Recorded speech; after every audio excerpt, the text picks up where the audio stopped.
such a good digital twin that you'll be able to go into the metaverse, into a virtual reality world, turn a dial, pull a switch, feel around, and actually change it in the real plant? Absolutely. And this is not far off. I mean, the physical and the digital worlds, they will grow together, and the result is exactly what you just said. I wanted to ask when you all think we're going to move from this form factor to something that's on your face, glasses, and when computing's all on the edge.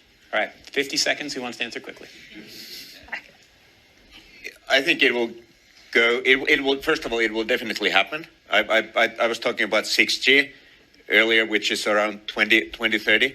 I would say that by then, definitely the smartphone as we know it today will not anymore be the usual kind of the most common interface. Wow. Many of these things will be built directly into our bodies. Many of these things will be built directly into our bodies. Many of these things will be built directly into our bodies. Can you imagine that in 10 years when we are sitting here, we have an implant in our brains, and I can immediately feel, because you all will have implants. Hello, Bethany speaking. Hello. You phoning for Bethany?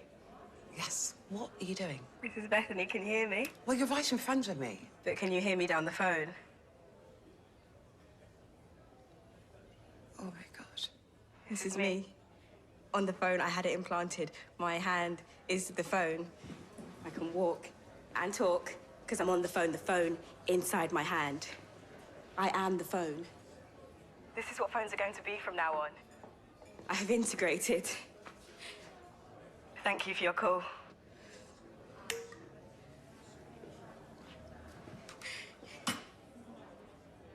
Subdermal implants. They charge themselves with motion like a self-winding watch. And it's on the 22 network. I get signal across 95% of UK mainland, 98 by next year. When I phoned you, it was ringing. You were ringing. That's the speaker. So small. It's a project first dreamed up by the military to get information from the battlefield. They call it smart dust, and the new technology may soon make it possible to keep track of anything, anywhere, including you.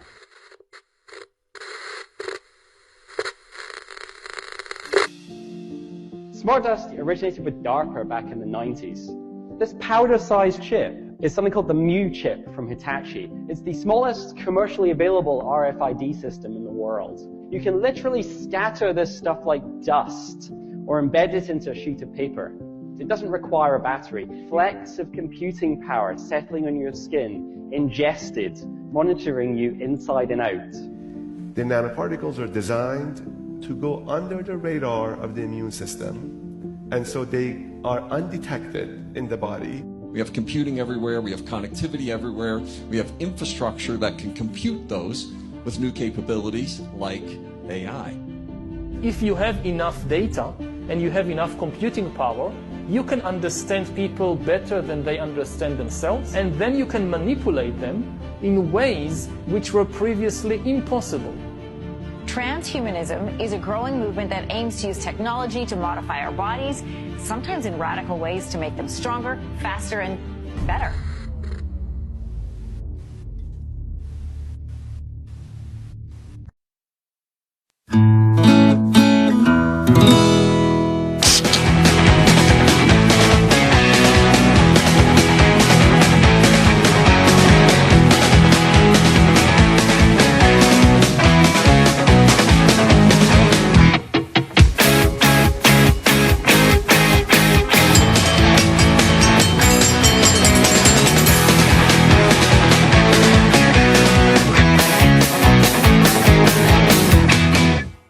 Welcome to the Independent Review.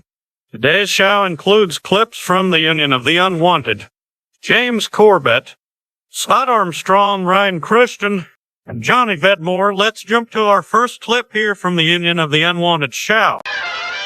This gets to the point where it's like they have, I'm an old school liberal. I know some people think I'm conservative. I consider myself an old school liberal and like live and let live.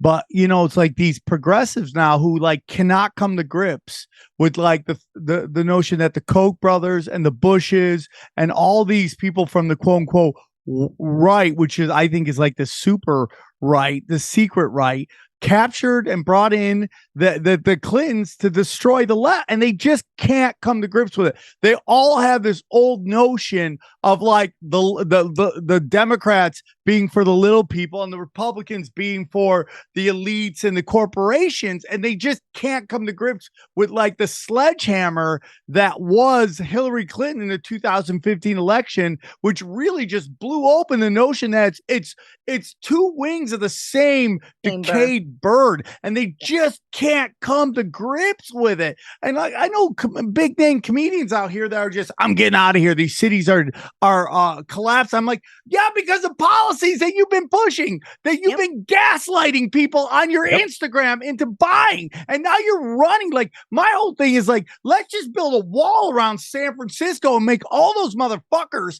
have to sit there and clean up the mess that they fucking created in that world-class city. Clean it up. Figure it out. Don't move somewhere else and bring your policies with you so you can destroy that area. Sit in your shit and figure it out. But no, they're all going to move everywhere else. Like, that's just what they're going to do. And they have no ability to go, wow, I got it all wrong. Like, a friend of mine's really like on our side now, and he's done a lot of amazing things in Hollywood, and he's like, really open to everything that we talk about in terms of vaccine. And he's talking to the same kind of big name comic, and this big name comic was like, you're listening to the loons. You're listening to the loons. It's like, how are you not listening to the loons after all this stuff? How are you not listening to the loons if the loons have gotten their batting average is insanely high right now? How are you not listening? How is you being the intelligent person? And it's weird thing, and I'll stop yelling right here, but this weird thing about all these punk rockers from the 70s and the 80s and the 90s who think like being open-minded is listening to corporations, listening to the mainstream media, and listening to the military-industrial complex. Like, we've had friends of ours who are anti-government,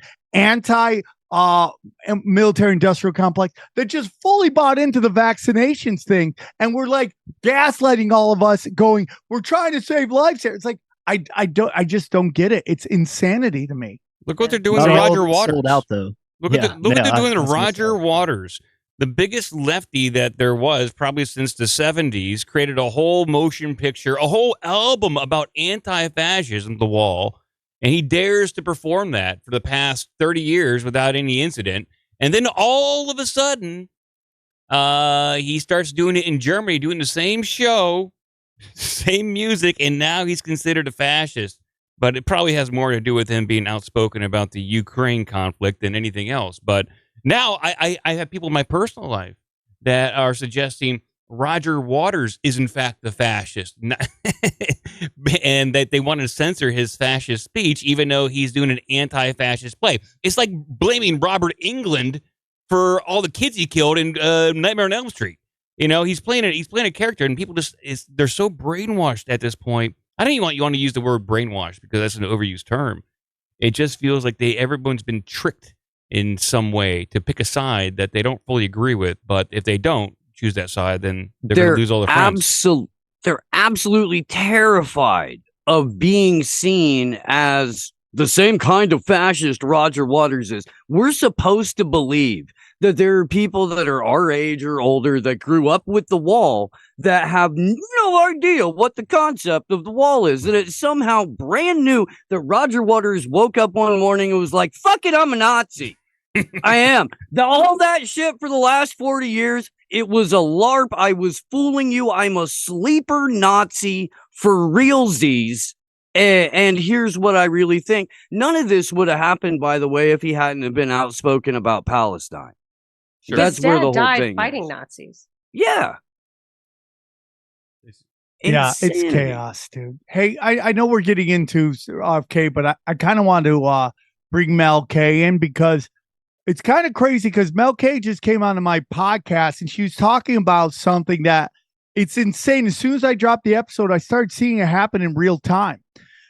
She came on, told me that the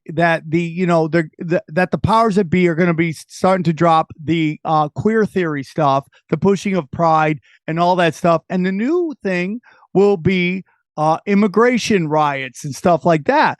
And as soon as we dropped the episode, bang, Starbucks, we don't want the pride stuff. Bang, bang. I mean, one corporation right after another.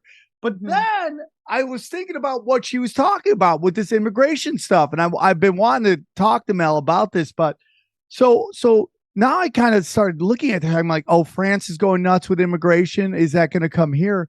But man, Mel, I wanted to bring this up. Like, what are your thoughts on what DeSantis and Abbott has been doing by moving these? Everyone's like, they're moving these immigrants all over the place. So they're like, oh, DeSantis is getting back at those Democrats. I'm like, is he, or is he moving assets right now? Yeah, I saw you say that, and that's what I think. I think that what they're doing is terrible. Honestly, this is not a solution. And what I've seen. I know Pasta and I talk a lot about National Endowment for Democracy and their color revolution playbook that they've used over and over. And what happened with me is I had on a couple guys that were down at the border. I was still in New York City. I just recently moved out.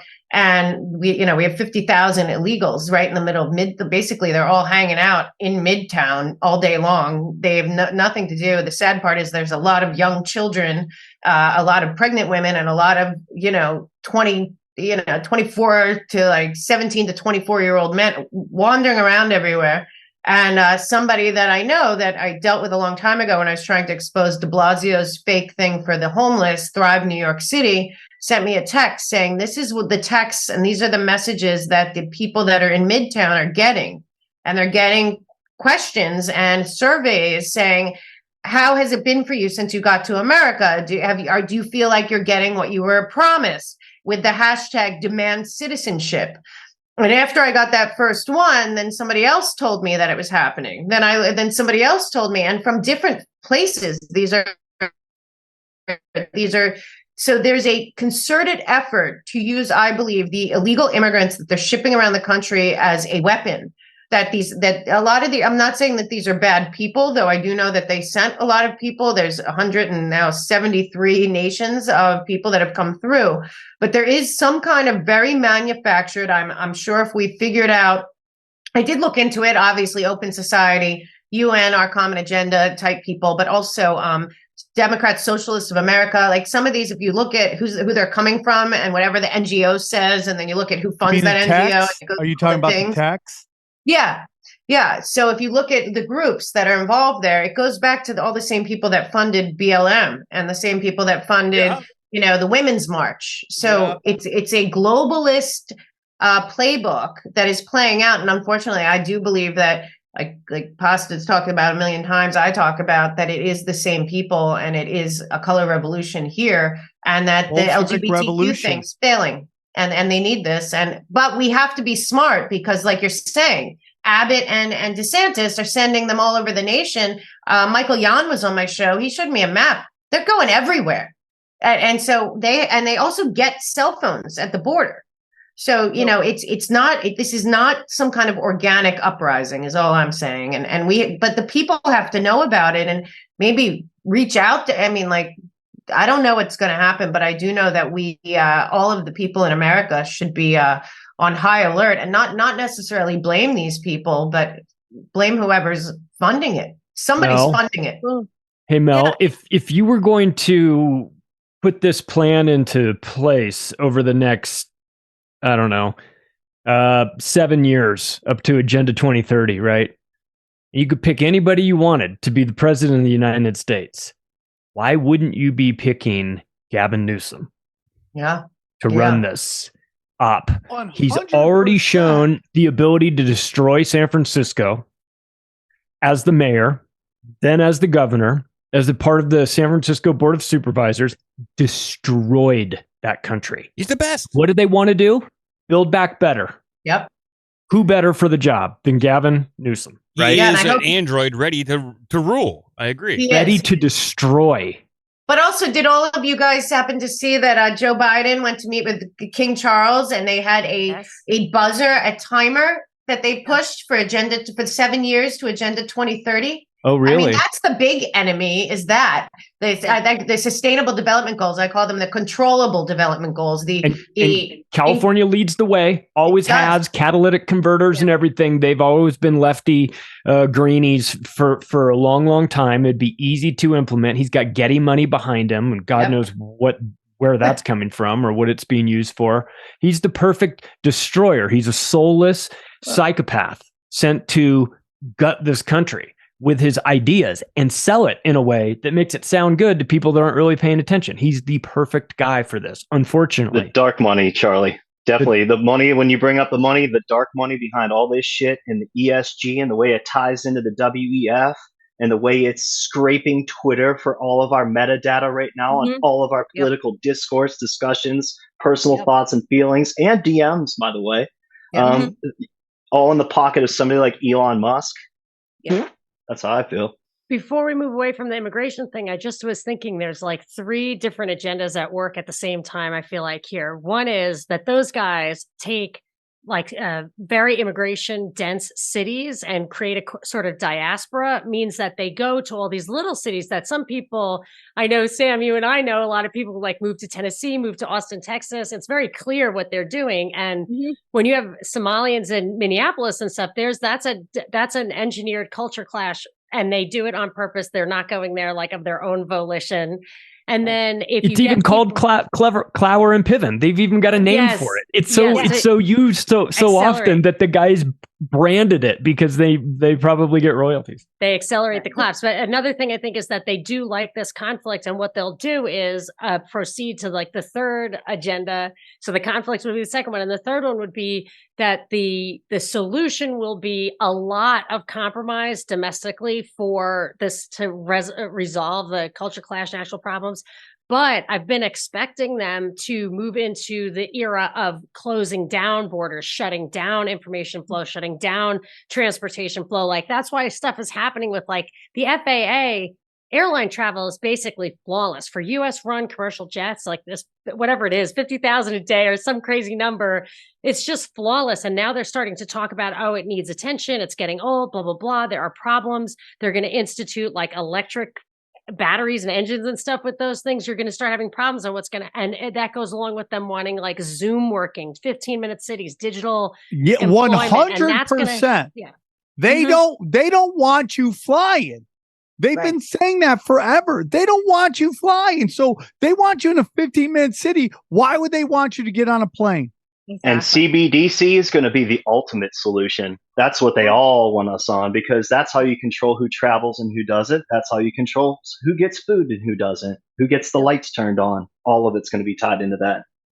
Absolutely. Have all of you heard about Colonel McGregor? I know General Flynn, some other people up there are they've been very vocal that they don't even think we're going to make it to a 2024 election. Yep, that's another thing, dude. And I worry about, and Pasta, I don't know if you can talk about this a little. I worry about the chaos that they're going to cause. I think probably late July, early August, there'll be like this uprising that I feel like they're setting up. And that they could, at that point, I'm worried because right when Biden came in, and I honestly, I think both sides are absolutely disgusting. They're just billion-dollar conglomerates that the status quo, throwing the ball back and forth so we pretend that somebody's winning when it's us always losing. But the bottom line is that when they trigger this, I think that they're going to pull, I don't know if anyone here knows about it, I bet a lot of you do, something that the United Nations under the worst person, Samantha Power, used called the responsibility to protect. Because early on, people might not know, Obama and Blinken and all of them went to the UN to evaluate the United States from our gun violence, inner city violence, systematic racism, all of that, handed it to the UN. We've never heard back from that. So for me, I honestly do believe Americans would come together and resist this, but they've called responsibility to protect in many nations that have led to Libya, every color revolution to have become militarized. So my thinking is if they make it crazy enough that they can then say, well, now we need either martial law or responsibility to protect like UN troops. I feel like they don't want a 2024 election no matter what. I just have that feeling that's well, they organized all of that, Mel, during COVID. They brought together all of the different coalitions, all the different little groups, whether it be racism and all of that stuff, brought it all together under the biosecurity state, nonetheless, which is what they can institute at our borders. So if we want to solve a crisis at the borders, now you have to have this new ID, right? Yeah, the UN has announced that they've created digital IDs and that they're tied to bank accounts. Well, think about it from their perspective. Like, if you're a true believer, why have an election and allow an opportunity for Trump or another fascist to get into power? Just cancel the election. It's the safest solution. And that's how they'll pitch it. It's like packing the Supreme Court. Yeah. I actually don't think it's so much about canceling the election, because they can rig it and, they can take control regardless. What I think it's about is setting up false flags so that they create the riots, because they'd rather have, everybody fighting each other and create so much chaos that then they say, okay, we have to take control here. And they'll come in with their, magical solutions that are basically going to be like martial law or some variant of it, where we're all just in a prison, essentially. And they've already set all that up through all the FEMA camps, through all the digital tracking. So they're all ready. They have all of that locked and loaded, ready to go. But I don't think it's about canceling. Is part of it. The global passport, is a real thing. Like, it's global. It was at the G20 they talked about it. Yeah, they all signed on to it. Everybody, Russia, Brazil, the whole 9 yards, China, America. So it doesn't make a difference. BRICS nations, non-BRICS nations, they're all in when it comes to the digital passport. And I just kind of following up on the foreign policy aspect of the whole situation. We talk about what's going on in France. I think Gaddafi said this, that like when he was under distress at one point, he's like, you remove me from power and things go crazy here. Forget about the immigration that's going to go across the waters and just pour into Europe. And that's what the case has been, because all these wars. There you are, Monica. She got it right there. That's what the book is about. Weapons of mass migration. It talks about that Gaddafi story. Yeah. They're still doing the same thing in the global South that they did back in the days for almost 100 years right now. I'm going to be on a plane going to Nicaragua in less than a week and speaking with the Sandinistas who won a revolution against the Contras. Well, the Contras were a CIA-backed, uprising, and that's what they do. And I've talked about this all the time. And that's been what's so frustrating for me. When you hear people like Donald Trump talk about, we're not going to let any communists and socialists and God-hating people into this country, and they say all this crap right now. Nobody's ever recognizing more than anything the biggest problem, and that's our foreign policy. That they are here because we are there. And it was one of the greatest things that this guy said. Well, look into the #1 movie in the box office right now, and what kind of ideas that pushes, especially for people on the right, what buttons that can push. Because with that, they can definitely convince a lot of people for radical actions at the borders if it's tied into child trafficking now. Yeah. And not only that, but shipping children. Yeah. Putting chips in children is a primary solution and it's very much like 2000 Mules in that regard. We're adding surveillance, force multiplying the track trace database system, and making sure that you get the digital information inside a freaking human being. Absolutely. Those are always the solutions. And if you can throw my freedom, my constitution, or my children under the bus in the process, you're going to get a ton of fucking right-wingers to go, okay, let's put that in the children. Just like you're getting all of these idiot left-wingers to go, okay, I guess I got to cut Bryson's pee-pee off. It's the same thing.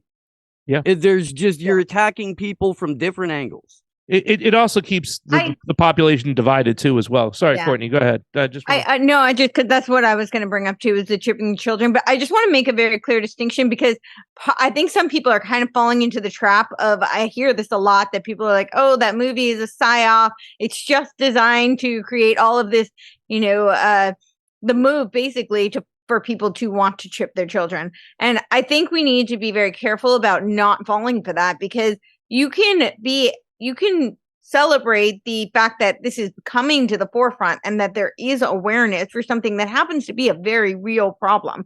So I think when you say, oh, this whole thing was just designed as a psyop so that people will rush to chip their children, you minimize the fact that there is a real problem with trafficking. There is a real problem with child trafficking. And it is great that is being brought to the forefront, that people are paying attention to that. The solution is not to then chip your children.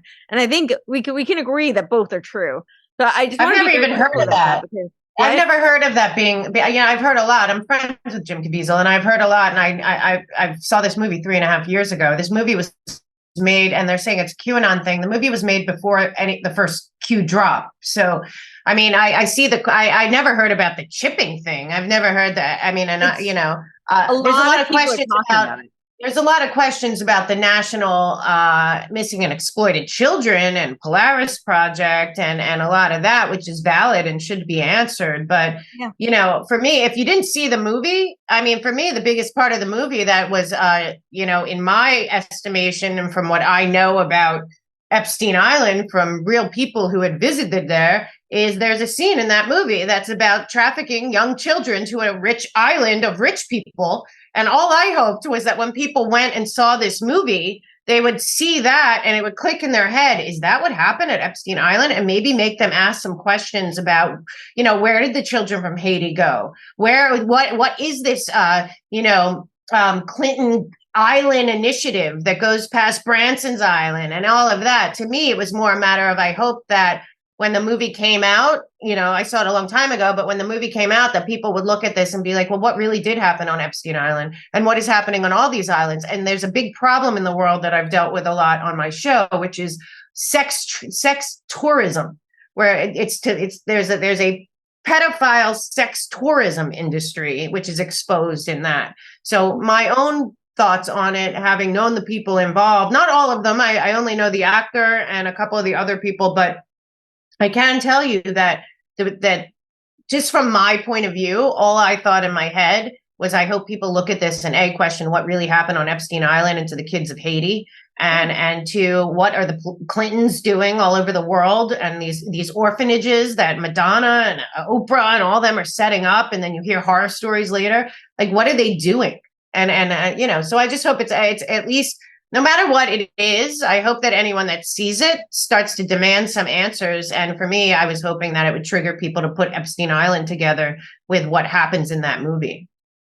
I think people are always looking for the trapdoors, though, too, as well, right? How are they going to take this and spin this off and make this? I still wonder what's happening to the Haitian children every day. I thought that Pizzagate was nothing more than a distraction to get people turning their heads away from what's really happening to these kids in Haiti that are disappearing. You know, they kind of use the same characters to use that. And, you know, even with the situation, you know, with the movie and when Steve was talking about 2000 Mules, maybe that wasn't the initial intentions, but it seems like they're always trying to move you or push you somewhere else, no matter what, whether they're trying to get ahead of something or they're using it. But, you know, I'm always watching for the trapdoors myself, too, as well.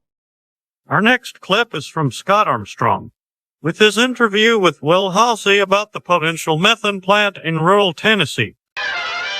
I know you guys have put in an immense amount of work just since I've been, you know, known you guys. You guys have had so many improvements, different things. And it's just like, you know, you guys are building something with the intention of this being like, you know, a long-term thing, you know, it's very apparent.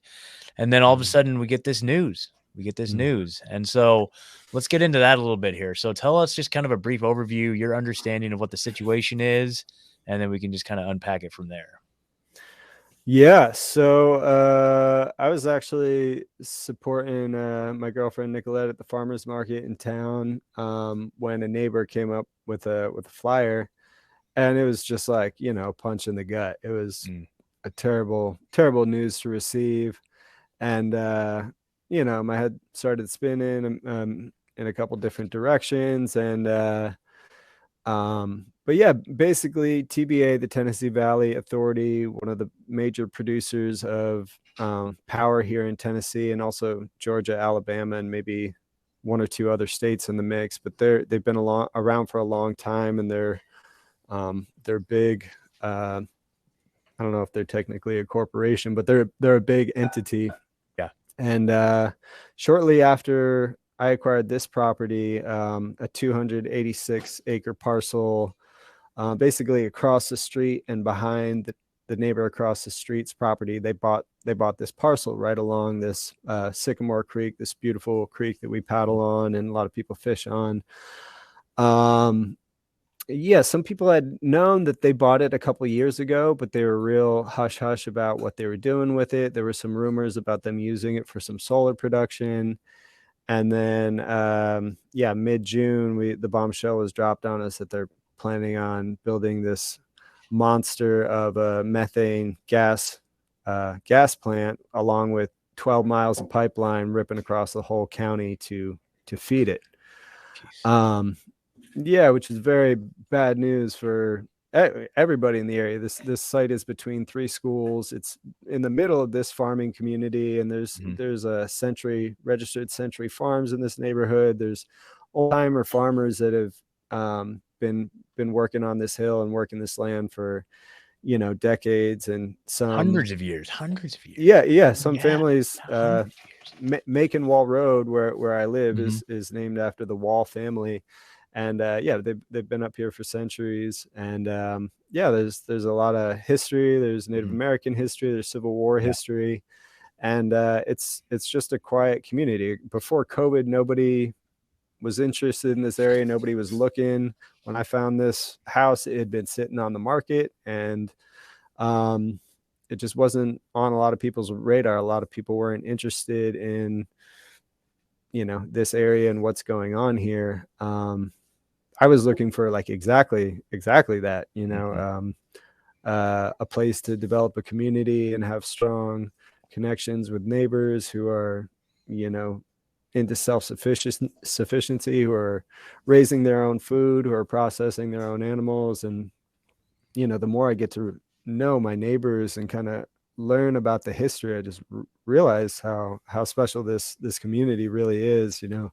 Old timer farmers who've been doing organic farming since before organic was a word, before permaculture and all these terms were hip words in those circles. They've been doing it like that for forever. Wow. Yeah, it's so crazy. So how far is your property from the proposed site? I think by the way the crow flies, it's maybe 2,000 feet. Yeah, like less than a mile. Yeah, isn't that less than a mile, right? Yeah, yeah. Like 3,000 feet is a mile. Yeah. Like So yeah, less than a mile. It's like, isn't it just down the road? Like it's across from Nanette's house, right? Just down the road from there. Yeah. The Nanette's like right on the front lines, isn't she? Like, she is. Yeah, dude. Yeah, and So she's fired up for good reason. Yes. But, it's right down the road. But as I said, it's directly across the street. So obviously everybody in the neighborhood is livid and very concerned, and not obviously pollution, noise, how that's going to affect runoff, livestock, livelihood, pollution into the waterways. It's all bad. And why they picked that location, I don't totally understand. Because as I understand it, most of the power that would be generated from this particular generation site is to be feeding West Nashville, which again, the locals out here are like, why are you putting this in the middle of our farming community to feed this growing city? Put it there. Yeah. But yeah, it seems like a very odd choice for a lot of reasons, like obvious bad idea. Yeah, obviously a bad idea. And I really want to get into the different strategies you guys have and stuff like that. But one of the really interesting things that I heard somebody mention is the fact that, there's a lot of empty industrial parks in Nashville. Like I drive like on the way out here, then you drive by like there's like abandoned buildings everywhere. It's like, there's like this haunted, looks like old haunted mental hospital. There's like all these areas like in industrial districts that would be perfectly utilized for something like this. And so it doesn't make any sense. Yeah. You would think so. Why it would be, they'd be scratching up all these private properties and farms across 12 miles to run this pipeline, kind of away from Nashville, seems very odd. Yeah, that doesn't make any sense. It's like, why run? Then you don't even need the pipeline if it's right there in the city. And just to like give you guys some context, so you may have seen the thumbnail of the episode, but like we're talking like those of you just listening, we're looking at an actual methane plant here. Like, what in the heck, man? Imagine, no matter where you live, can you imagine having one of these 2,000 feet from your front door, like where your food grows? Like, that is just nuts. That is nuts. And so bad news. There has to be something bigger going on. And without getting too crazy, I mean, here's just something that was pointed out earlier. Look at this, you guys. So Will was talking about the Tennessee Valley Authority, the power plant system. Look at this. Where are we at right here? We're on the World Economic Forum website, weforum.org. /organizations /Tennessee-Valley-Authority. Look at that.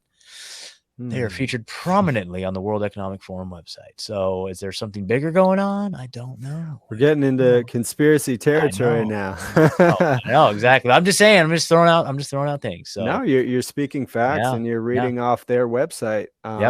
You know, and I'm sure a lot of your listeners know about Agenda 2030 and what these organizations are about and what their bigger goals are. And I think they're very threatened by people living off the land, rural folks who are growing their own food. Agricultural communities is not part of their plan for the world's future. It's a big threat to it. And so, in addition to providing, power to generate their smart city plans in Nashville, and Nashville is a targeted smart city, a big tech city that's rapidly growing. That requires a lot of power to spy on every citizen with surveillance cameras, and a lot of data will be generated. It takes a lot of power. So although there's a lot of tall and skinnies and condos going up in Nashville, and people from all over the country coming here, sure, that'll raise the power demands, but nobody's really talking about these other power demands that are very real. Yeah, exactly. So, man, it's bonkers. I mean, I can't even wrap my mind around it. And so I had the chance to go with you guys to one of the town hall kind of open forum type meetings. You did a great job. A lot of people did a great job of communicating their concerns.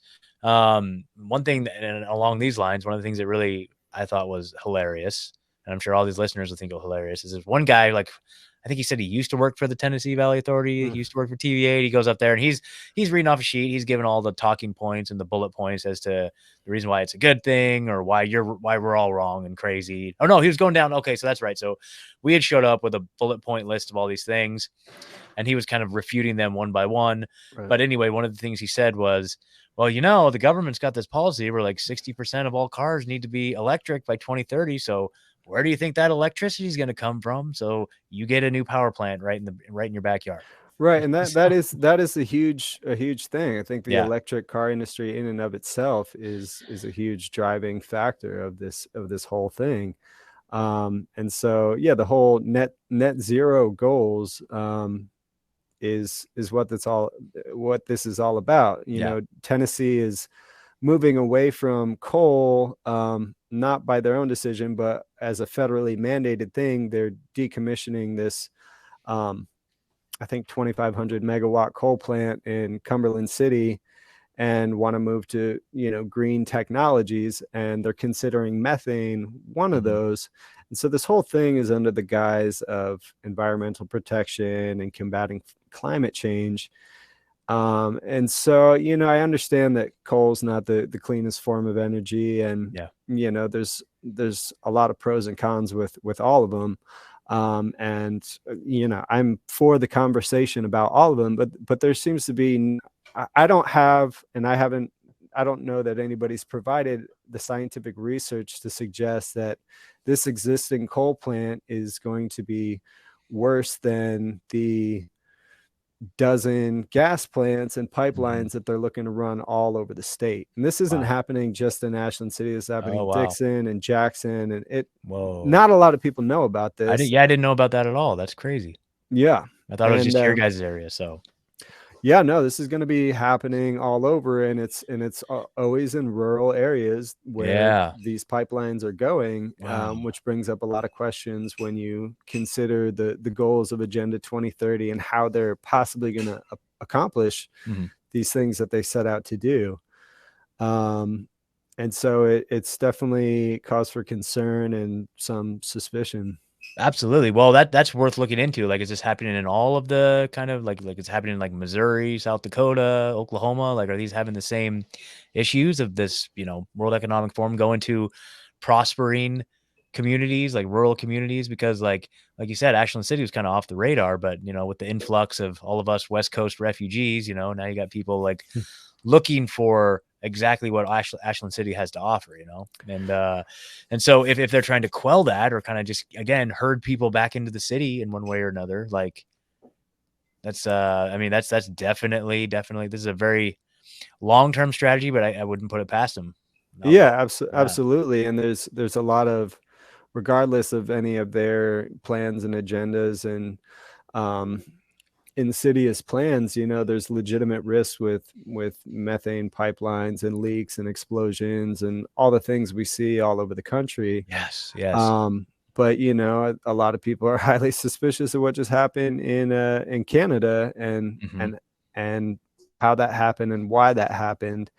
And anybody who's really looking at it doesn't think it was a random forest fire. No, exactly. Or we can even go back to that Ohio train derailment, which like Ryan from Last American Vagabond was covering just like nonstop, and he was getting so much good information. And there was other similar issues. All the train derailment, there was like that phenomenon of train derailments every other day. You don't hear about that anymore. But you know what it did show is that the government, the EPA, these institutions that are trusted or tasked with handling situations like that, like spills and environmental circumstances, they dropped the ball right and left. And they covered things up and they didn't do the right testing. And there's just so many different elements that they prove themselves to be incompetent. And so, how can you as a local citizen, a person who's, kind of at the behest of these institutions, like you can't trust them to come in and do a clean job, do a safe job, do it rightly, do it properly, like do the right testing, do any of the procedures needed ahead of time. Like even if this were to go through, and the guy at the meeting was saying like, oh no, it's going to be so safe, so good. It's going to be all clean,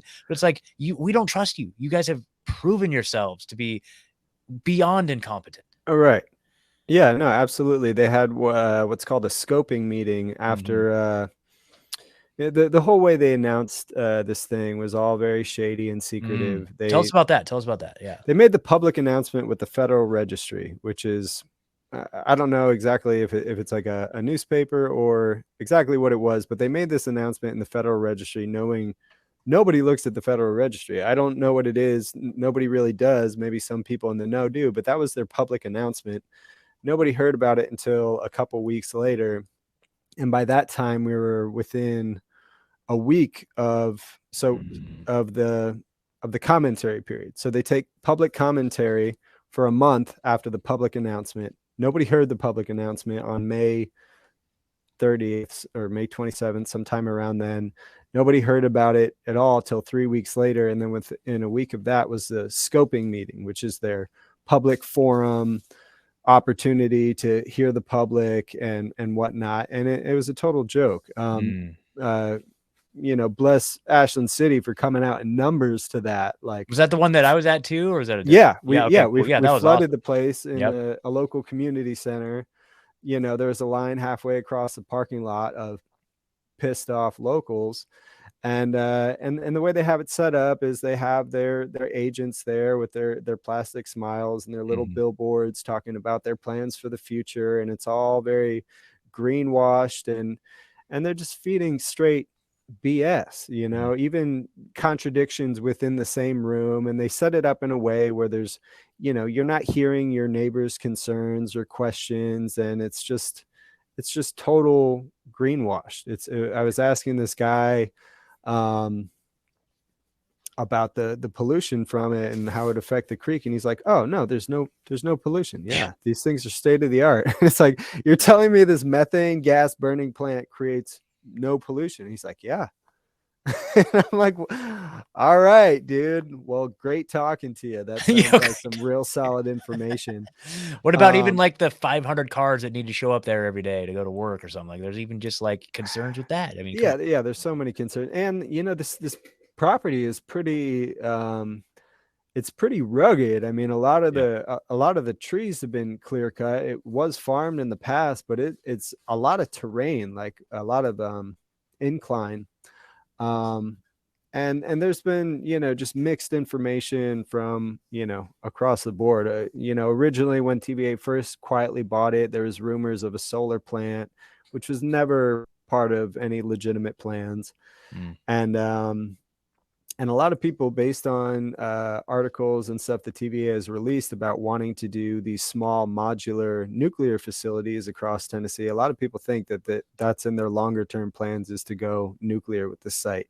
Of course, that's not something that they're admitting at this time, and I can't say that that's true, but based on what they've said and their kind of playbook for the future, a lot of people are concerned that that's their intention with this, because the property's 286 acres, and I think they're using it was either upwards of 70 acres is what they need for this facility. And so it's like, what's going on with the other 200 plus acres?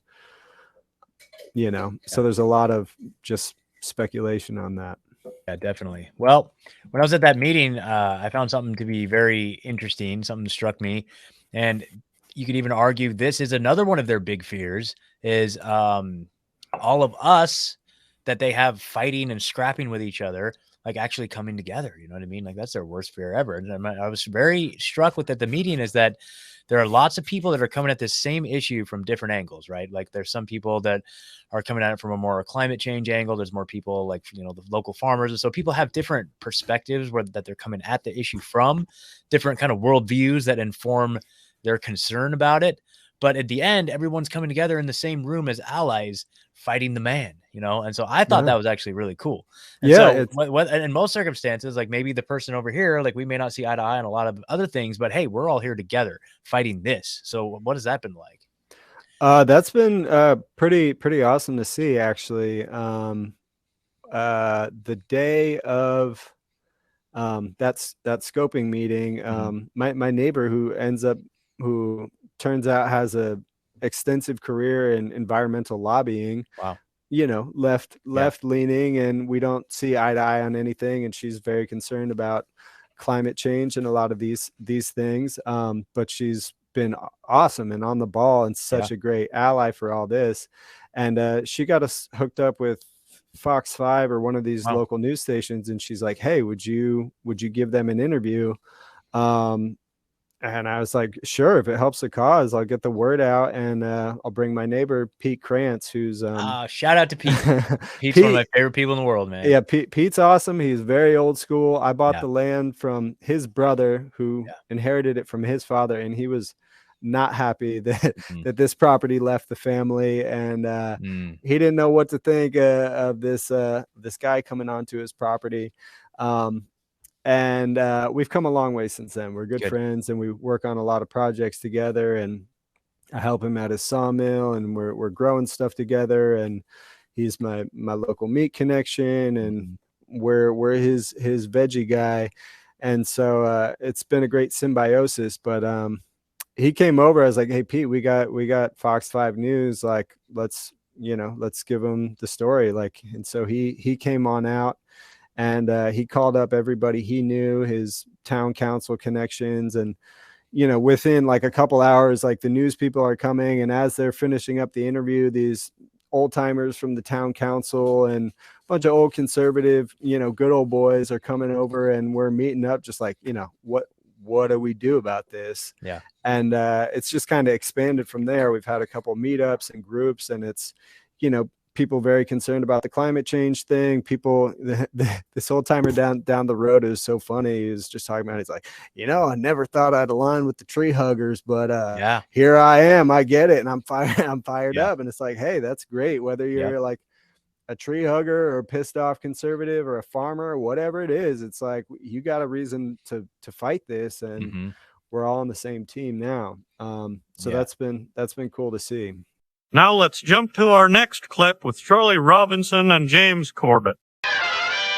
And you prefaced it by saying, I don't want to give these lunatics any ideas, but I think they already have the ideas. But like, what if it wasn't overt martial law, like tanks and troops on the street corners? What if it was a little bit more, covert, a little bit different? What if it was medical martial law? What if they convinced everybody to stay in their house, and they made it really fun the first time around? And then they opened the doors and said, go on out, you're free. And everyone said, remember lockdowns? We ate Haagen-Dazs, and we watched Netflix, and we got Peloton delivered to our house, and we were working from home, and it was great. We spent all the time with the kids. And then the lockdown, the second time, they said, lockdowns again. And they brought you in the house, and that time, and they don't let you out after that. And I thought, oh God, James, you might be onto something here. And the medical martial law component of that was spot on. I mean, you saw what was going on. And I think this just has to do with, a lot of practice, a lot of insight into you understand how these lunatics think. They don't It's not because I'm a genius. It's because they've been openly talking about it for decades. That's why I had my medical martial law podcast back in 2009. At that time, showing all the infrastructure that was being laid out for exactly what we saw in 2020. And we walked right into it. And they set this trap and we walked right into it. And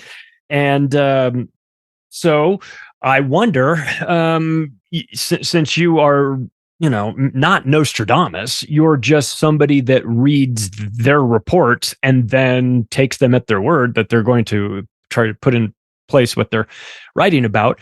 Where are we going from here? Because we've got more simulations. We've got more, we hear they test market things every now and then. Some of them work, some of them don't. Monkeypox, and it didn't really work. And then you hear, a hemorrhagic fever and stuff. That sounds really scary. It's but that's such a long name, and we have so many dummies in America. They'll never be able to say that. So where are we going now? Where's the United Nations taking us? Where's this? Is this a World Health Organization global health takeover? Is that the way this is all going to get folded into a world government? Are we just going to be grouped up regionally? Like, what's your take? Well, I want to say this isn't going to be one particular thing. It's going to be everything. But there was no handy-dandy word to say that until the Bilderbergers, WEFers, whoever it was, came up with the wonderful term polycrisis. Because I think that's probably the word for what we're heading into. So for people who want sort of the philosophical, legal, judicial background to what we are heading into, I would suggest they check out a podcast that I released early last year on states of emergency, where I made the bold proclamation that we have entered a new era of political history, essentially, in which the new governing paradigm of the planet is ruled by emergency. And it was interesting. I had been thinking about that concept and trying to lay it out in a podcast for months before the point at which I released it. And then I released it, and I think it was literally a couple of days later, the government of Ontario declared the state of emergency over the Freedom Convoy, which became the Emergencies Powers Act that Trudeau invoked and all of that. So, wow, it's weird when you do this work, some of the synchronicities and things that happen and things that are just floating around in the zeitgeist. But anyway, I think that's sort of what we have to grasp, is that we have entered this paradigm where it is constant emergency and crisis, which will be the justification for whatever's coming next. So, yes, will there be more bio-related events? Absolutely. I'm sure they're not just going to put that gun back in the holster and never use it again. Obviously, part of the point of the past few years has been to set the infrastructure for subsequent events. And we all remember Gates laughing maniacally about, they'll pay attention next time to the next pandemic. And he was writing about pandemic 2, pandemic II, like World War II. We're going to have to fight like World War II and blah, blah, blah. I wonder how he knows all this and all of that. So yes, there will be more with regards to that. And the thing that I've been concentrating on quite a bit lately is the WHO's pandemic treaty and the amendments to the international health regulations, both vectors, if you will, towards the utter obliteration of any idea of national sovereignty. Obviously, as this non-statist, I don't like to put it in those terms, but hey, we're heading in the wrong direction towards more centralization of control in the hands of fewer and fewer global oligarchs, as evidenced by the WHO and its actions over the past few years. So that is absolutely coming to further solidify into actual black and white legal documents that we are all expected to abide by what will happen in the event of the next pandemic, including such things as, of course, the creation of the digital health certificate infrastructure, which people might have seen recently. The WHO and the UN are adopting the EU's digital health certificates that they rolled out over the past few years. And you might recall that the EU released some documents, was it 2018? Anyway, I've linked to them before, about their roadmap that they were going to have some sort of vaccine passport digital health certificate system in place by 2022. Wow, how did they know? Anyway, so that absolutely is on the agenda.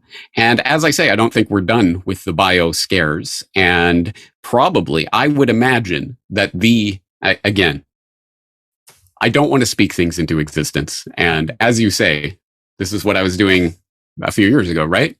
Yeah.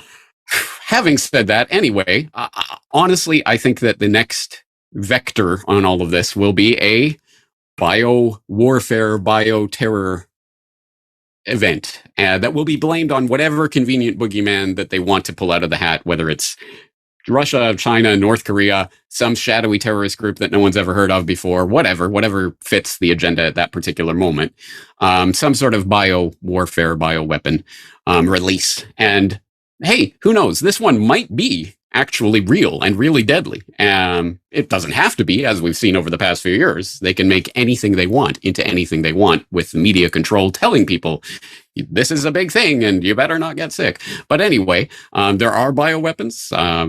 Mosquitoes and ticks and other things have been weaponized. Where do you think Lyme disease came from? And why did it pop up near U.S. biological weapons laboratories? James, anyway, we were told that that's a coincidence. Okay. Oh, total coincidence. And if you look into it, you're a conspiracy theorist who deserves to be shunned from the face of the planet.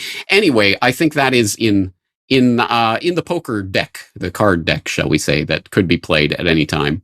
But in terms of other things, as I say, it's the poly crisis, right? Yeah. So I definitely expect a monetary event in the coming years that will be the justification for the changeover to the CBDC paradigm. That will probably, I think they have to set up the digital ID infrastructure before that can really be rolled out in the way they want to roll it out. These things can happen simultaneously and in conjunction, but I think they need the digital ID infrastructure in place for the CBDC / social credit / ESG / whatever they come up with system that will be the control system.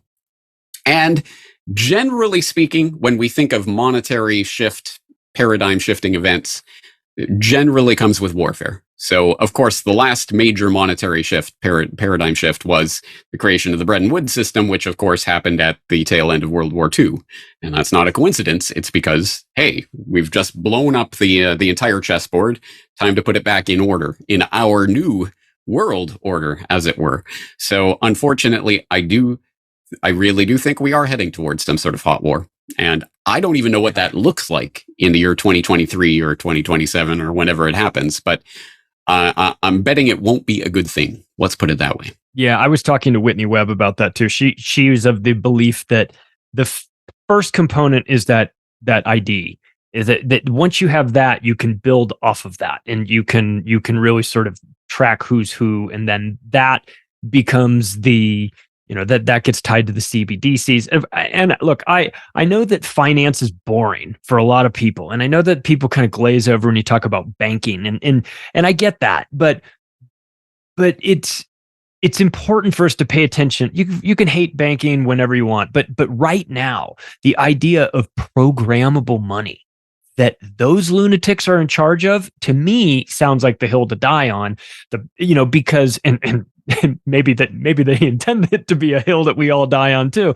But that this idea of allowing somebody to have, the fourth quarter Christmas numbers just came in and they were 16% below last year's. And, we just have to goose the velocity of money, get you guys spending again. So we've decided that, 20% of your CBDCs are going to expire in 90 days. So get to spending, you'll own nothing and be happy, as Klaus says, because you can't save anything because your money is evaporating at like an hourglass, like a flip over an hourglass and watch it disappear. And so you get the same creeping feeling about the programmable money. I mean, you and I have been to Acapulco. We've heard Berwick talk about Bitcoin and Monero and these things, and this is great. This is a form of cryptocurrency. But I think the average person goes, oh, all of this is crypto.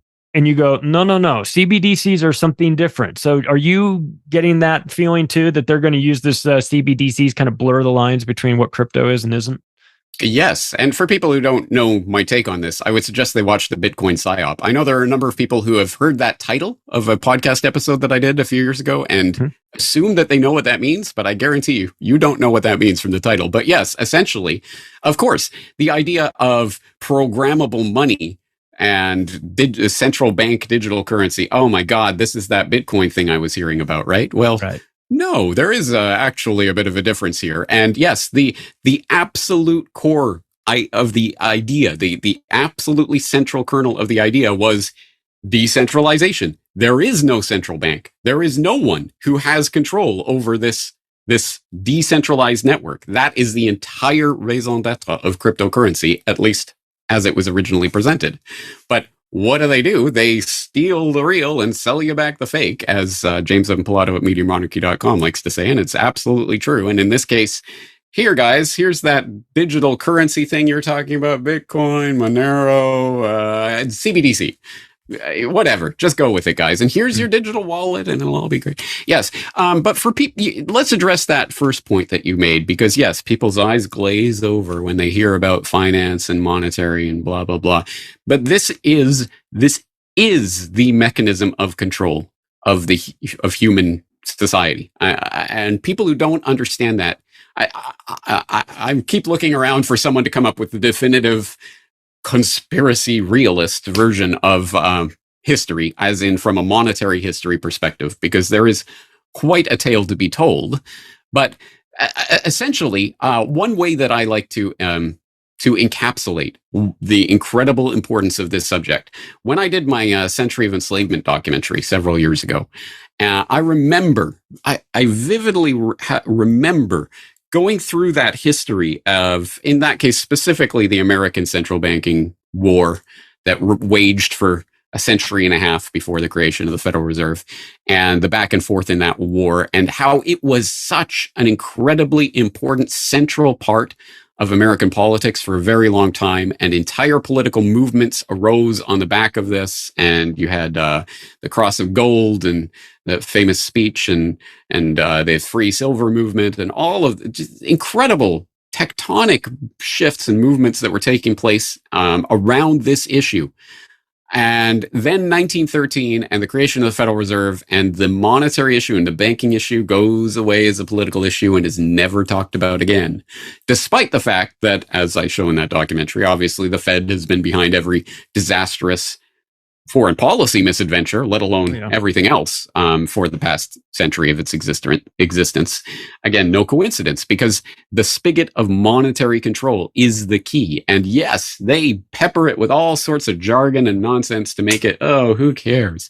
But I can tell you, when Ron Paul was running in 2008, and you had entire arenas full of people chanting, "End the Fed, end the Fed," that was a truly revolutionary moment. That looks like things that were happening, 150 years ago, back when people knew and cared about this issue and understood this affects me and my family and everything that I do in my life. This is a core central issue.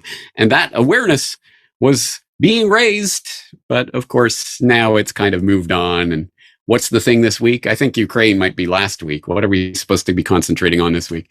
So unfortunately, we may have missed that moment to seize on that opportunity. But at the very least, the conversation has been raised, and hopefully we can get more people thinking about this. But in that regard, yes, for people who don't know, the monetary system that we've been living under is not even the Bretton Woods system. It's the sort of the fallout, the shell hole that was left by the destruction of the Bretton Woods system back in the late 60s, early 70s, when the Nixon administration and the Vietnam debacle was going on. And suddenly France is sending ships to America to collect the gold because they realize that I think America's making promises that they can't pay. And Nixon closes the gold window.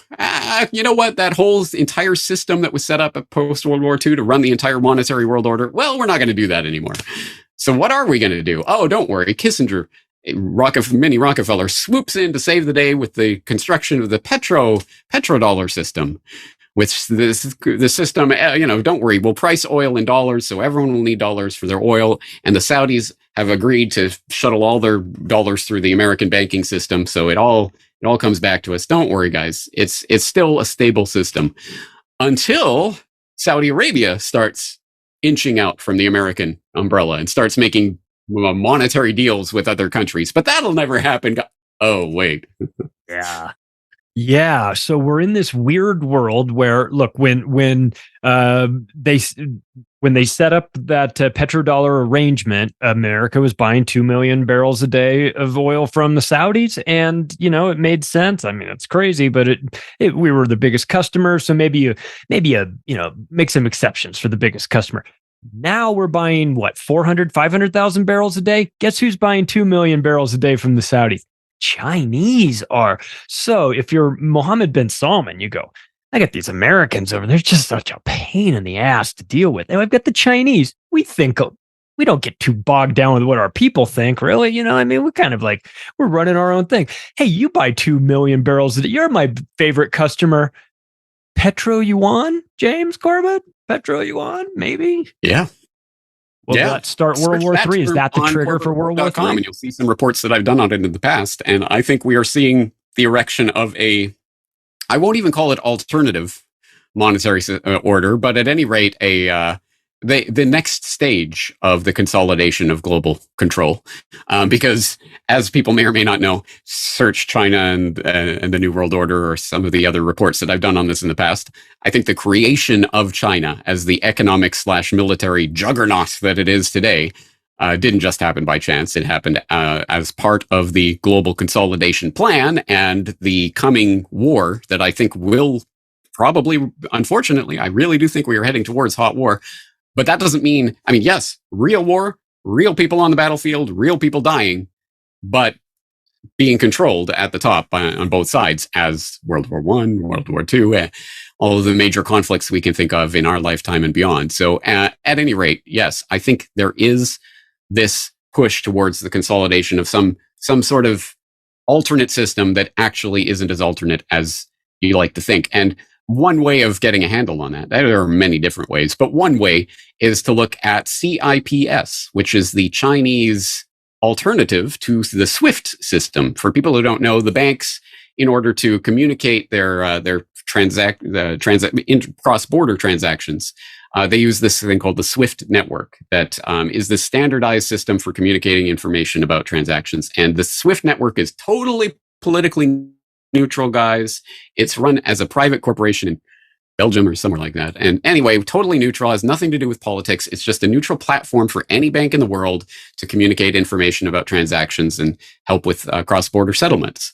Except in 2011, 2012, when suddenly the US is pressuring SWIFT, and SWIFT decides of its own accord, guys, no political pressure, decides to delist Iran from the SWIFT network or Iranian banks. And of course, in 2020, Russia and SWIFT and all that. So the writing's been on the wall for quite a long time that the SWIFT network is one of those linchpins of global banking control that is wielded clearly in Washington more so than in Beijing, right? So China decides to set up their own banking communication network, CIPS, and I can't remember what that stands for, China Interbank Payment System, something like that. But as I wrote about several years ago, and kind of buried in the fine print of the details of the CIPS and how, at least how it was originally working when it was originally set up, they were buying network space on the SWIFT network in order to run their transactions. Oh, really? It was literally SWIFT, but don't worry, guys, it's CIPS. So I think the whole thing, just exactly the way Anthony Sutton revealed that the Cold War and the battle against the Ruskies was a charade. It was a game. It was pretend. The same forces were controlling both sides of the Cold War. I think the same forces are controlling both sides of Cold War 2.0. It's the same thing. But anyway, yes, some sort of new monetary system is being erected right now. Next is a clip from Ryan Cristian from The Last American Vagabond.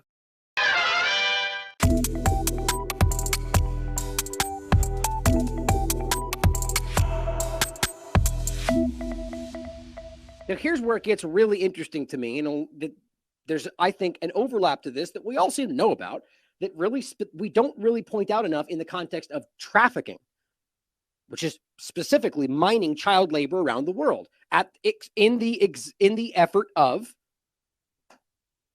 the green direction, the Great Reset, cobalt mining and lithium and all these different things they need for their green new direction. Now, what's in, here, I just want to show you, this is the human trafficking search.org website. And there's a whole bunch of discussions about how this child trafficking is used to funnel this in. And look, these are kids that are largely from the area in Africa, in specific areas we're talking about. There's all over, I mean, Congo. But the point is that a lot of them are taken in these areas, but a lot of them aren't. But even the ones that are taken in the areas, they're slaves in a lot of cases. Not always, but you can prove a lot of these examples of these kids They're being forced to do so.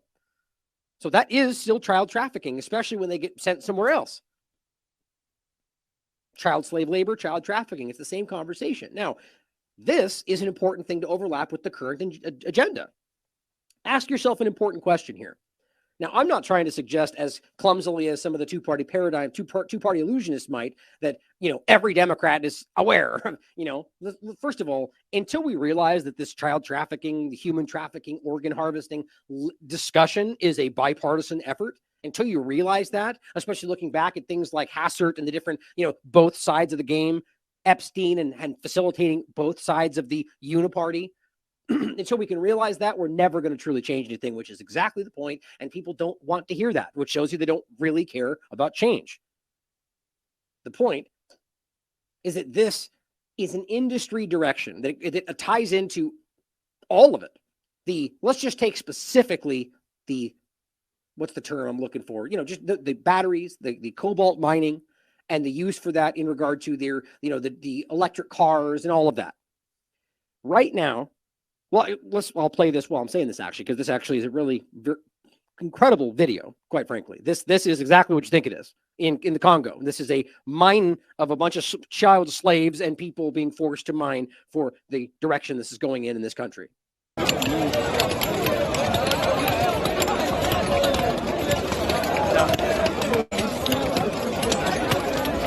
This is quite literally the market. This is not like there's not some highly defined futuristic version of this in another state or another country. This is how they're getting what they're getting, right? And this is incredible.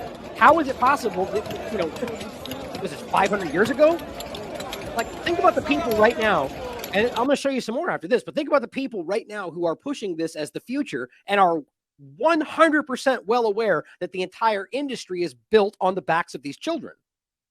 How do you explain that? How do you justify that when they're otherwise arguing about children and safety and life? And okay, think about what this means. So when slavery changed, let's just say, there's a whole conversation to be had about the shift in this country, but when that shift began, there's a lot of conversation about racism and all this, which absolutely plays a part, but realize that a huge factor was more about production and money. The entire everything in this country was being driven on the backs of slaves. So the point was, if you suddenly just were like, too bad you can't use them anymore. Well, what we saw, everything, the people that were built on having free labor suddenly were like, what? Now how am I going to make money? I can't, my entire business is built. So they had a paradigm shifting moment where, well, quite frankly, it didn't really show. They just ended up making them indentured servants or, the next step. But the point was, eventually they worked out of that. And the point was the entire paradigm had to change. People had to be paid, and it changed what they were able to make and what they were able to then use and give. And you see see what I'm talking about, right? So right now, the worldwide global industry for making these are built on this. So if we just woke up today and said, nope, can't do that anymore, well, they wouldn't just shift into the things that don't exist. What are they going to do? Well, they'd have to then redesign, shift the paradigm. They would need to pay people. They would need to have massive machinery and industrial efforts to make it happen. But that's not what's happening. So at some level, guys, there is an effort to maintain the allowable level of human trafficking, and child labor in order to maintain the current state of this cobbled together, built on sand industry.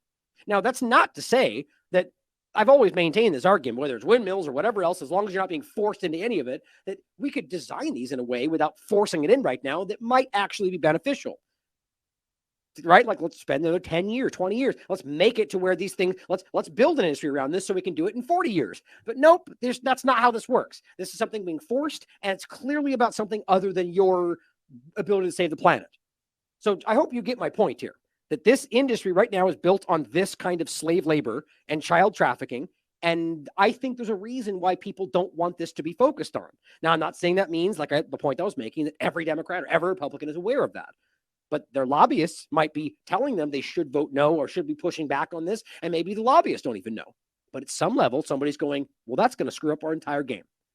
Do we rely on human trafficking in Africa to make this happen? So we can't do that. And maybe even there's some grandiose level of arguing that it's for the greater good, because their agenda is always the good thing. So child trafficking for our good reason is okay, but not when they do it for their bad reasons. It's the same thing this government does everywhere. It's okay if we murder people for freedom, but you can't for whatever you claim you're fighting for. Here is a clip from Joe Rogan just kind of pointing this out. I thought it was a good overlap of what this really is. Mining Oh, interesting. It's horrifying. I do want to read it. Yeah. Horrifying. 19-year-old girls with babies on their back Oh, yeah. who are hand chipping cobalt out of the ground and then inhaling all these toxic fumes and powder, this dust, and then that is in your cell phone. Right. That's how the cobalt gets into your fucking cell phone. That's at your Apple store. Nuts. It's the new blood diamond, Yes. right? It's the new. And let's not forget military. That's far more important to them than the phones. It's military for all the military technological advancements. And it's funny because I feel like no one's talking about the inhumane things that are taking place for our modern conveniences. It's one thing when it's a luxury, like a blood diamond, right? Or whatever. But when it's like, oh, well, I can't live without my iPhone, you know, then it's like we're willing to turn a blind eye to it. It's like people choose not to accept it because it's part of their lives. Just think about how many people who consider themselves social justice warriors, and they do this complaining on a phone that's made by slaves. Right. I mean, think about how unbelievable that is almost.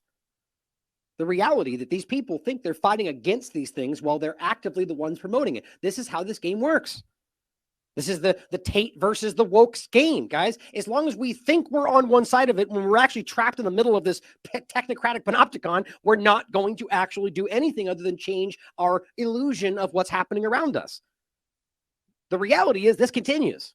And at the moment we're redefining in an interview the definition of human trafficking, our entire green direction seems to be built on the backs of that exact industry.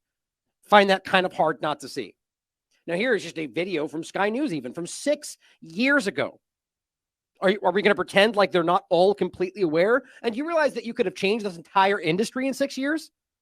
They don't want to, just like they didn't want to change the slave labor from all that time ago. This is one of the thousands of unregulated, unmonitored mines in the DRC. It's crawling with children, working like modern-day slaves. A 12-hour-long day of punishing work may earn them the equivalent of £1. Although one of the poorest countries on earth, DRC is rich in minerals.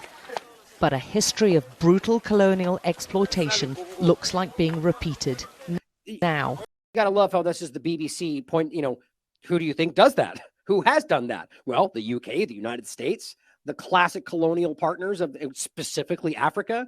Right? I mean, it's just almost insulting to frame it like this and not be like, and that's exactly, our governments are doing this and always have and always will, are continuing to maintain the rape and theft of this country. I mean, it's you can look at Gaddafi in Libya as one small example of how they feign good things and then destroy everything. They're stealing from them. It's quite literally what they're doing, just like they're doing in Syria right now.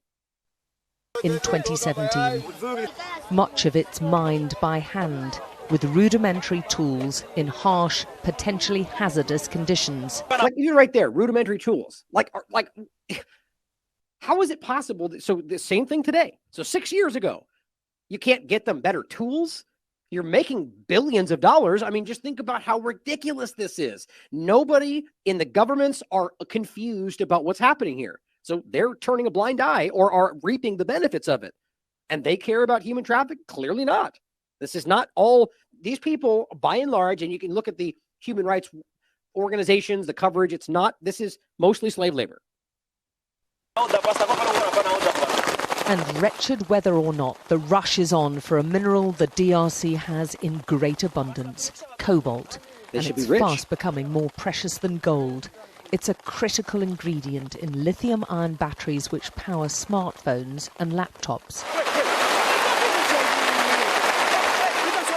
An army of children are at the heart of the mining production. Wearing no shoes and in the most wretched conditions, Dorsan is ordered to retrieve the sack he's forgotten. There's Right, an and urgency it now. collapsed The rains all the make this time. dangerous work even more risky. And Dorsan's told in no uncertain terms he risks a beating if he messes up again. Dorsan, with Richard beside him, have worked all day. They're So you get it. 8 and You get the 11 point. years old. Right. So they quite literally, the BBC tell they're going to beat him if he doesn't do it right. Are we pretending like this is all by choice? So why is it okay that your governments are absolutely not only allowing this, but utilizing this, like making this maintain? Like, look, right now, the point again, if this goes away, their entire false direction dissolves. They'd have to reimagine, rebuild this. Maybe that's what they want. But the point is, they're telling you right now, go get these, don't buy gasoline, get an electric car. They need this. So again, at some level, there is an entity or an organization that is maintaining the child trafficking industry to make sure that we don't have to get rid of our electric car direction. Even this punishing work doesn't guarantee enough for food. Dorsan hasn't eaten for 2 days now. This is what helpless looks like. And he's one of the children making millions for multinational corporations in America and China whilst they suffer in squalor. Hasn't eaten for 2 days. So maybe 6 years ago, you could say, oh, they're trying to call it out. 6 years go by, still exactly like this. Your governments are making sure that stays the same. There's really no way around this, guys. Watch the rest of it. It's a 6-minute film. Well, here's a video I've played before that I thought was important to play again. Just kind of showing you the illusion of all of this. And then we'll come right back to the child trafficking point. But this is just about the net zero policy in general, right? So they're all aware of this. So even as they're allowing the child trafficking to continue to make this industry appear to be viable, on top of all of that, they're well aware that it won't be anyway. So what's it really about? That's for you to decide. I've been a supporter of green energy and a keen... For those in the podcast, it's Rachel Matthews speaking, and she's discussing the illusion that is the green direction. Environmentalist since my 20s. My office is solar powered, so I was mortified to discover that a single lithium mine causes millions of tons of waste every year, laced with sulfuric acid and radioactive uranium, polluting the water supply for 300 years. Now, that's the other part of this, right? It's not only is it just not working, it's actually causing more of the problem. So I find it hard to believe that's not by design. But somebody says in the chat that it's a scam, right? I don't know if I would frame it that way. Again, I would argue that it's almost as if they want this to fail. Because, look, are we going to pretend like you couldn't utilize this to some degree?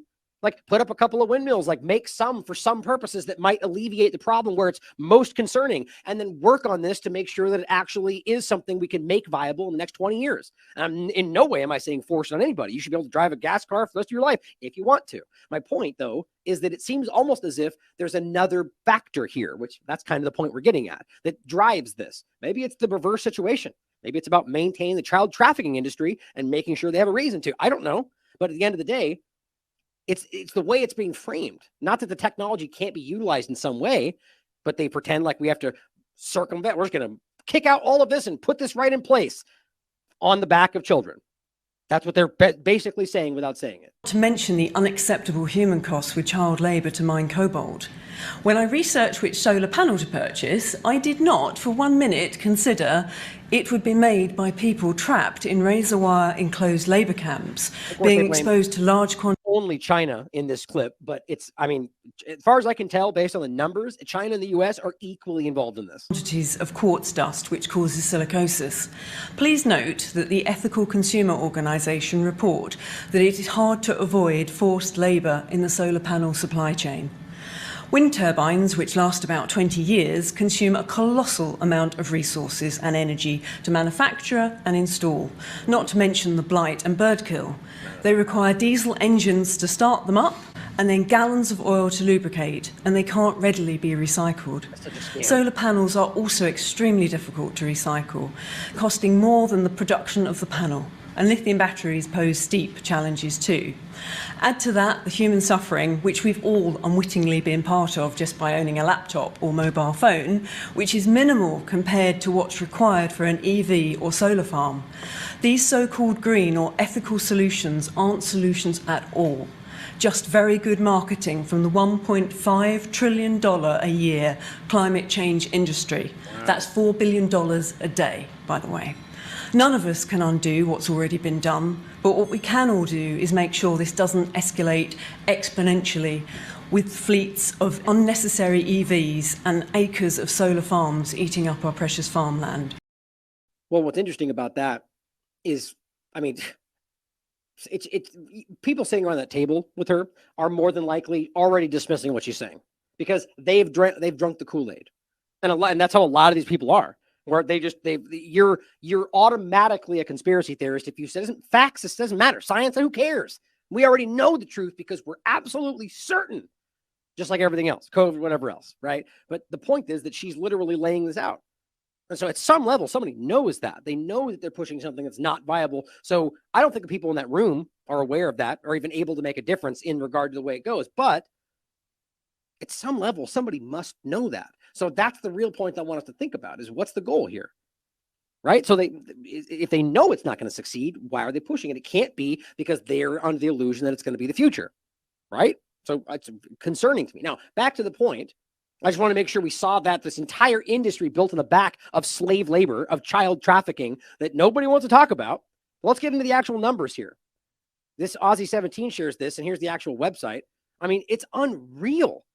So this is what people are pretending is like a general conspiracy theory right now. And it's not just because of the movie. I mean, that's where it's coming from right now. But all of a sudden, as the overreaction tends to happen in the two-party illusion, you got a lot of people on the left that are now pushing back as if this entire thing is mostly QAnon fake news.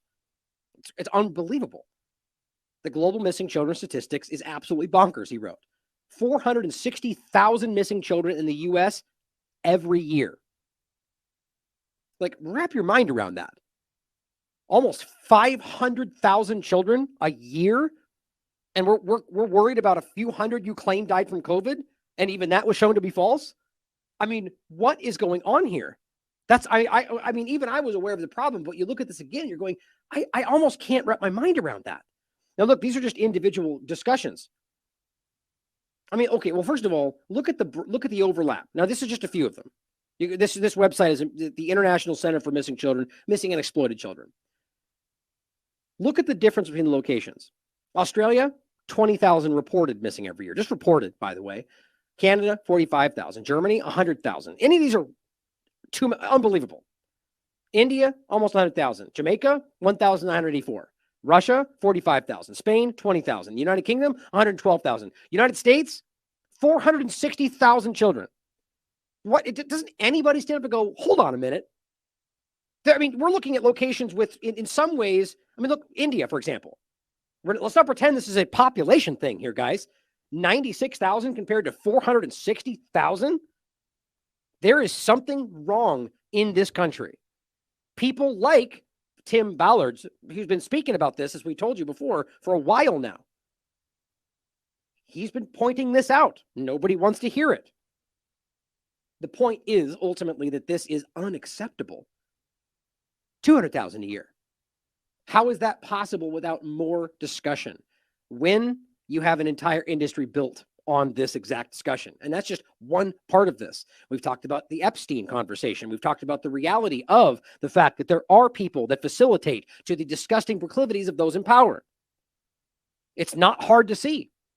So we are literally watching the maintenance of something. That's my opinion. Well, here's another point before we get into the foreign policy side of this, which is just as important. I can't believe this is still happening. And weirdly timed, by the way, these next 2 points. This is from July 11th, yesterday. Key California Assembly Committee blocks bill to make child trafficking a serious felony. I mean, how do you even make sense of that? This is the equivalent of voting down the Stop Arming Terrorists bill, which really did happen. The bill was not a secret. It wasn't a scam. It wasn't a trick. You read it. It just simply said, don't arm terrorists that are just designated as terrorists. And literally everybody voted no. I mean, we get those moments where you can see these things.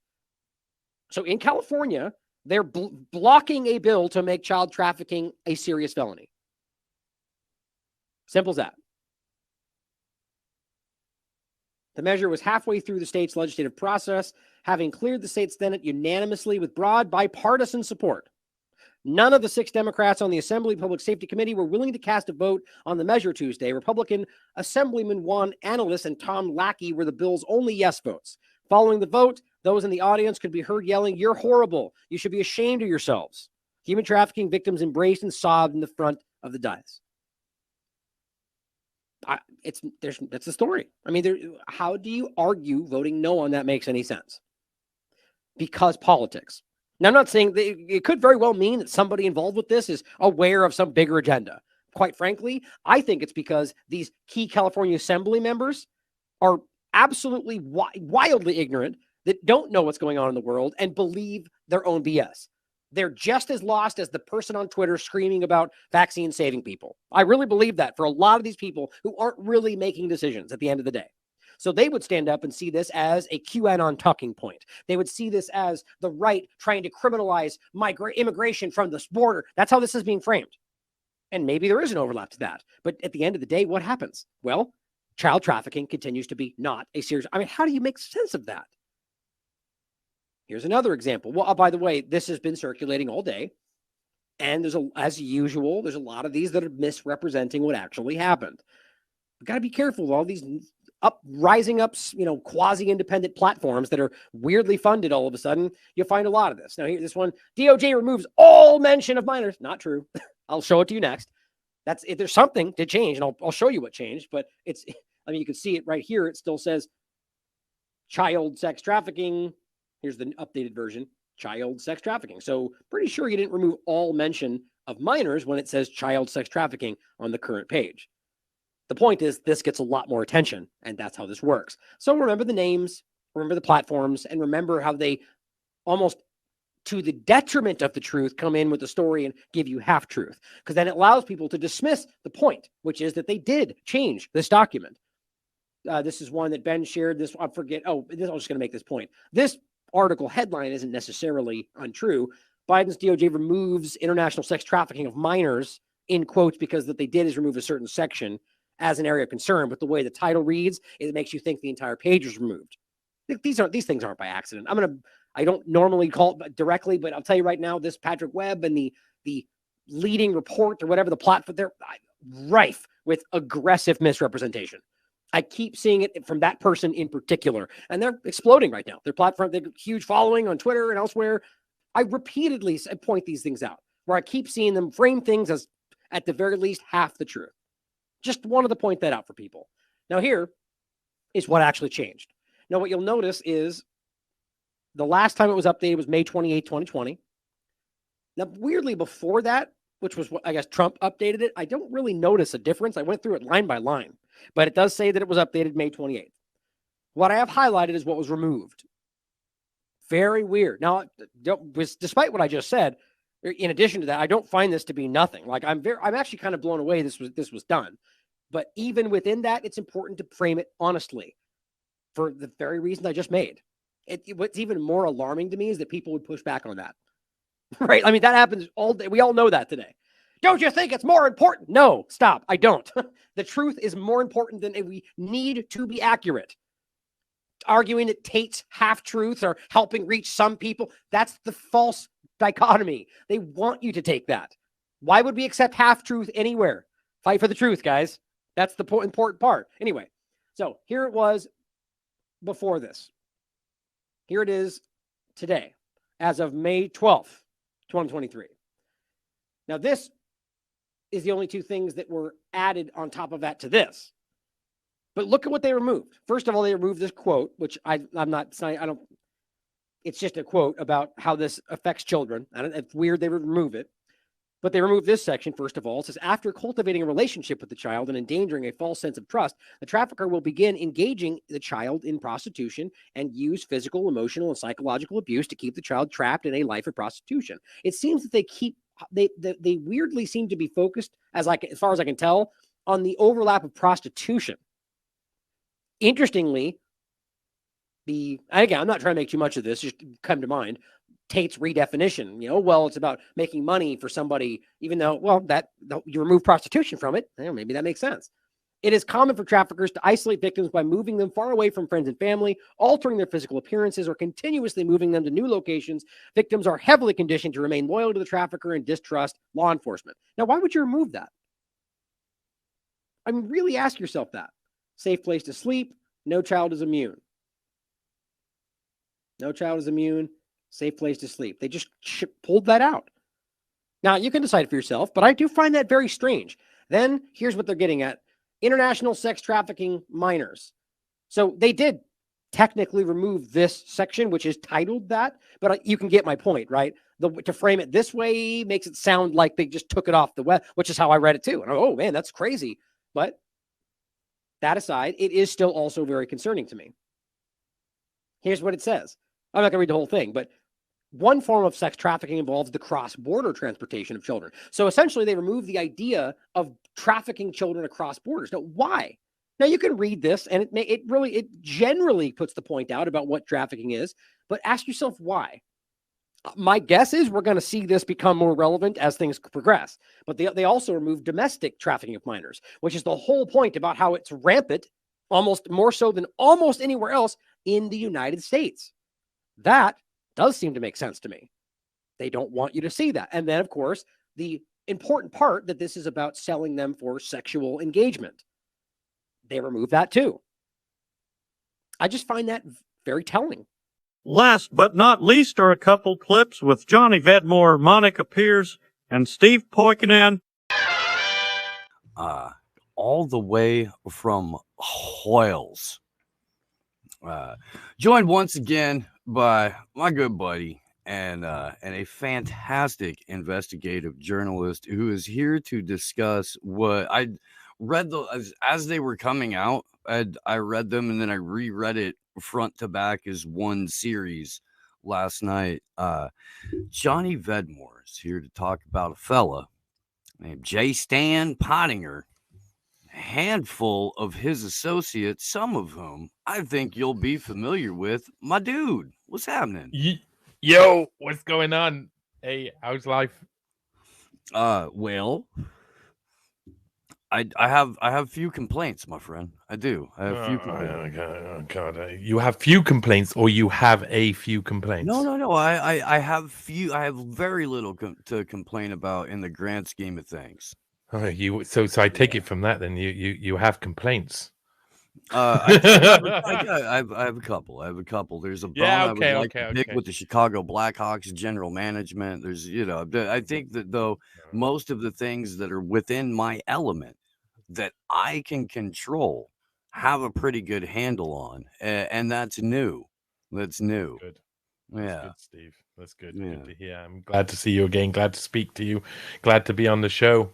Like it's always nice to come back to a friendly place with friendly people and a cracking audience as well. Some really good people who interact and mingle with you too. So I'm really happy to be back here, man. Yeah, we have cultivated a chat of some of the most beautiful savages on the planet, and if they're in your corner, there's nobody better. But as soon as they turn on you, it's like fucking piranhas, man.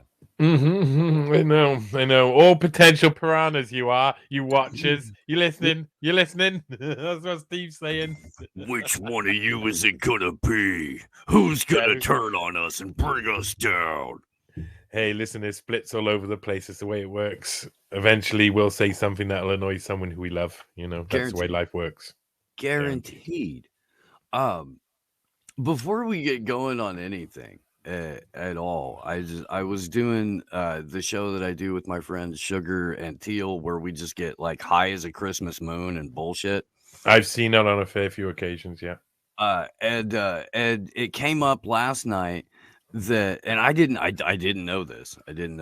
OnlyFans, the OnlyFans hoes, the ones that are in like the top 0.5 or 1%, they all are. But a lot of these broads outsource their private messages.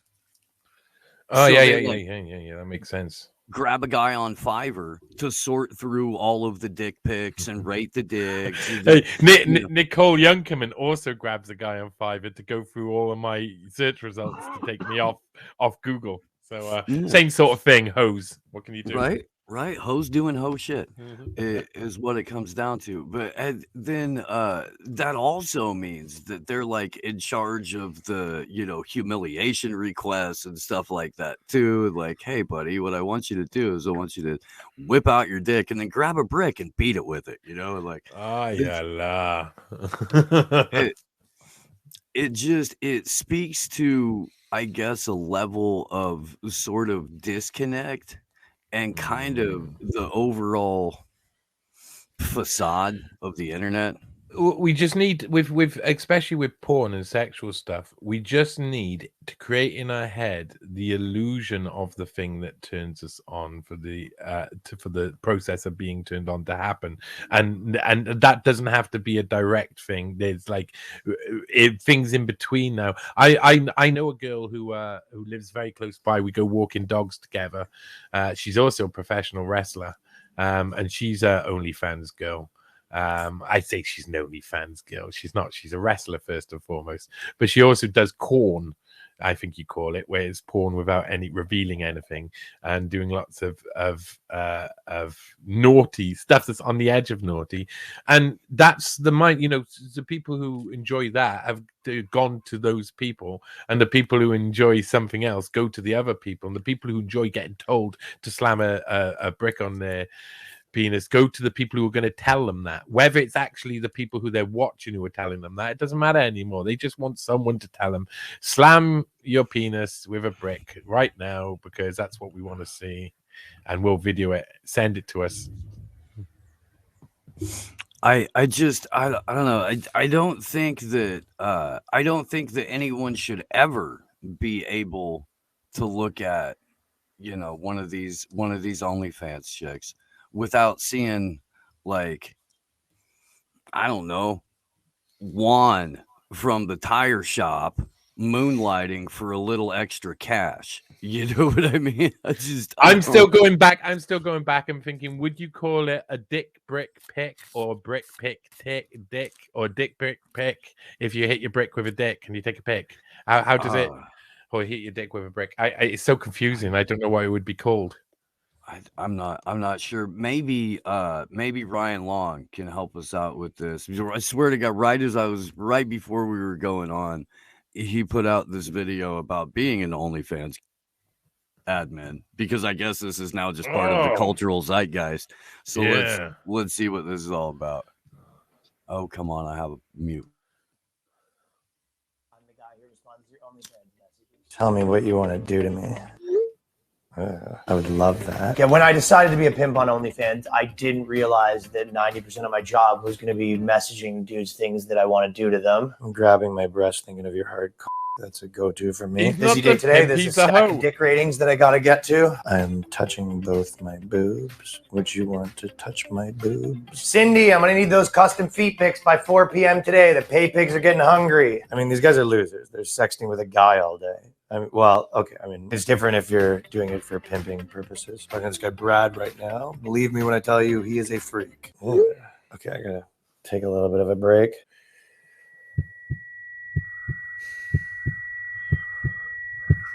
Okay, break time's over. There's my big boy.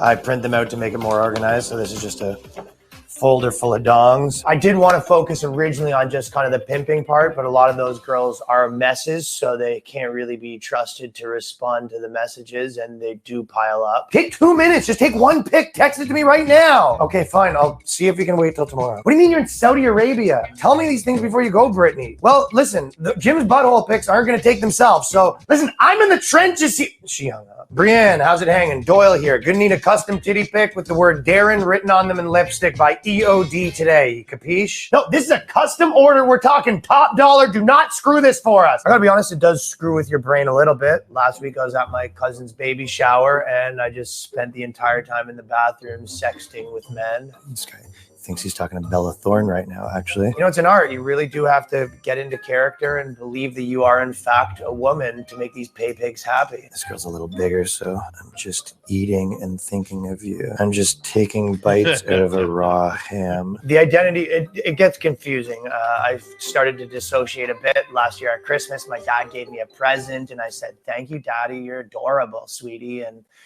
He asked me if I'm gay. What I want to tell my dad is no, I'm a pimp/entrepreneur and there's nothing wrong with that. I'm stacking cash. I mean, listen, if getting rich by raiding dudes' hammers and then telling the dudes all the things I want to do to their hammers is okay, well, it sounds a little gay when you say it like that, but they're the gay ones because they like it. I'm making money over here. It's called getting that bag, hustling. Yummy. Holding a normal relationship with my line of work is difficult. I spend all my time giving these pay pigs the girlfriend experience. Sometimes I forget how to give the boyfriend experience. A month ago, a girl that I started seeing sent me a nude photo and I responded with, I'm so wet, you make me want to be a bad girl. Another girl blocked me after I accidentally told her that my favorite position was having my legs behind my head. I'm on my grind always, what can I say? There's a lot of money to be made in this world. You just got to find a way to take it. I'm soaking right now. What can I say? I'm getting rich. A lot of responses to get through here today. The pay pigs are plentiful today. I don't care what you heard about me. I'm a little slutty brat and I need to be punished. I'm the motherfucking PIMP.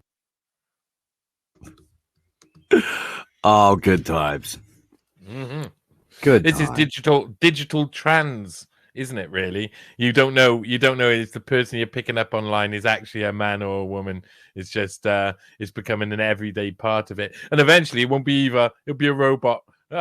You'll be looking at the robot. You'll be telling another robot what to do, and then you'll be touching the robo bits that you've probably had inserted down there.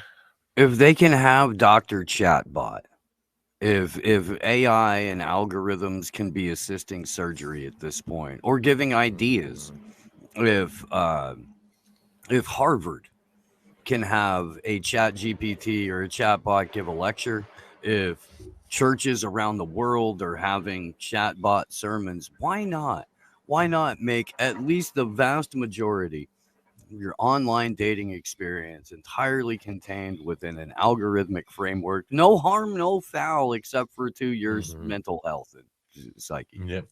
Well, also, what would people believe dating is going to be when they analyze the modern data now? So they're collecting base data now. So an app like Tinder or whatever anybody uses to date, they'll limit the functions of what you can tell the other person. So if you go on one of those apps, you'll discover you'll have a selection of things you want to tell the other person, and you decide not to tell them hardly anything because you don't want, you want to control what information goes out, and you very limit it. And then if a computer then was to look at all of that data, they'd say, oh, people are very simplistic and only do these things. But everybody knows everybody's completely lying on dating apps, but completely hiding who they are. They don't even work as a function.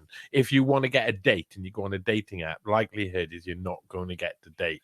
You're going to get someone who's off in a world of their own and wants to go. As soon as you get into a world of creating your identity on social media, you change everything about yourself. And later on, those computer algorithms are going to say, oh, well, humans are very narrow.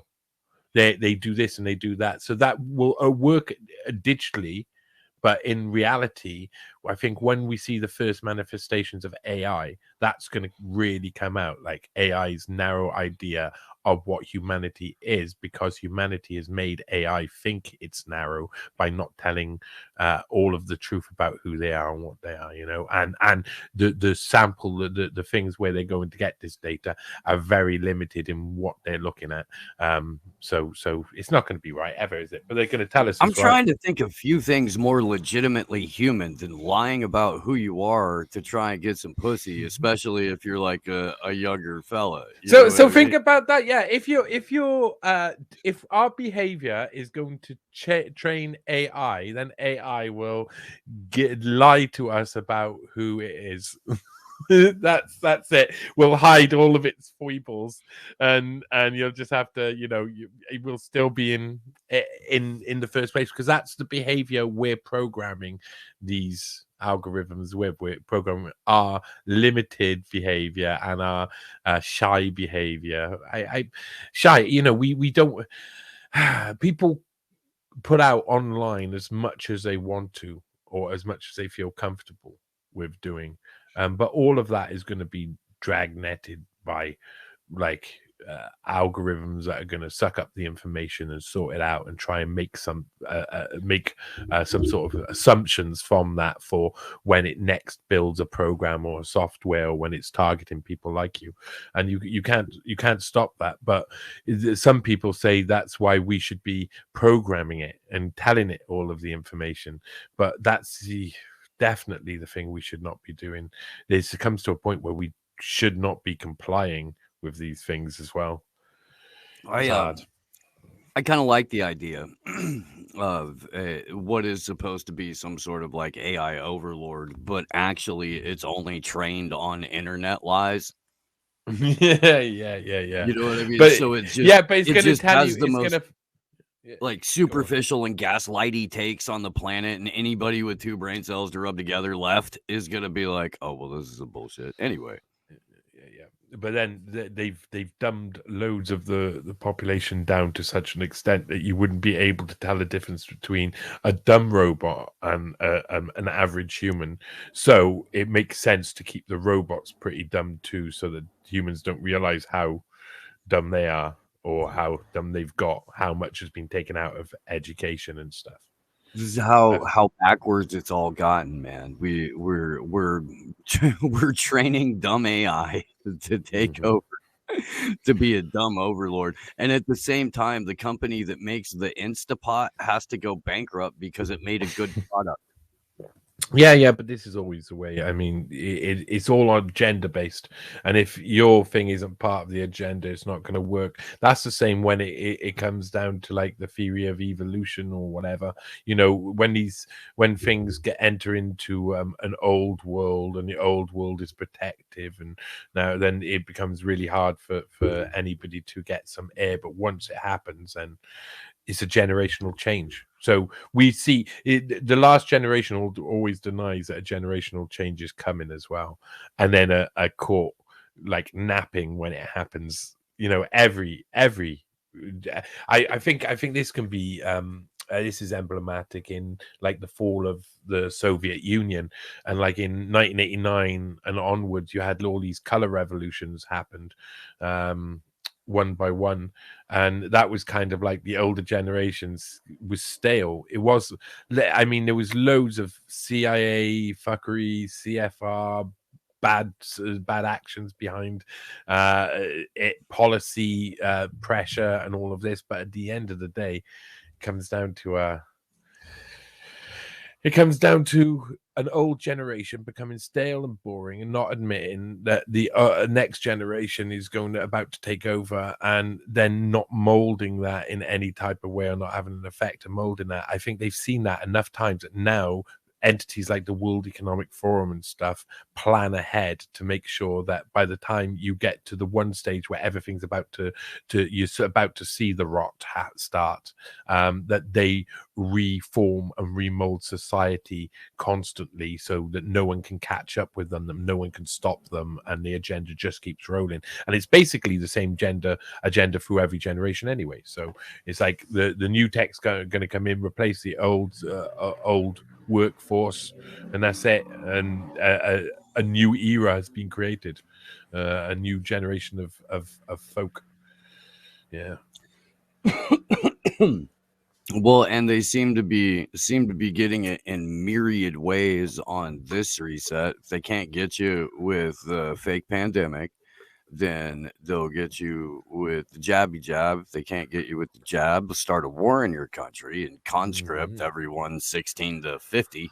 I'm starting to wonder. Hey, I'm starting to wonder, and not in a computer way. This is as 5th generation warfare and it becomes the standard model, and as psyops are run all around us. It's really hard to not only tell what big events are real or not, but who's real or not, who's on your side, how many people have actually been co-opted, and how many people have been employed by this agenda, because it's got to the point now where it used to be that you could they could possibly say employ or co-opt or take control of say 5-10% of a certain group of people, and they could affect massive change through that. Now that number could be so much higher because people don't realize they're working for the man anymore. There's so many stages in between them doing it that it becomes like this, the OnlyFans guy working for the OnlyFans girl, and no one understands there's loads of links in between and loads of points where there can be something intercepted. I think eventually it'll come down to like intelligence will run everything. All of the way we used to do policing and stuff, that'll all be out the window. Instead of it being like 5% into like authorities like that made up of 5% intelligence or something, it'll be like nearly 100% intelligence based, and a lot of it will be course tech spying. We're going to see just an increase in everything over and over. This is not a happy morning show right now.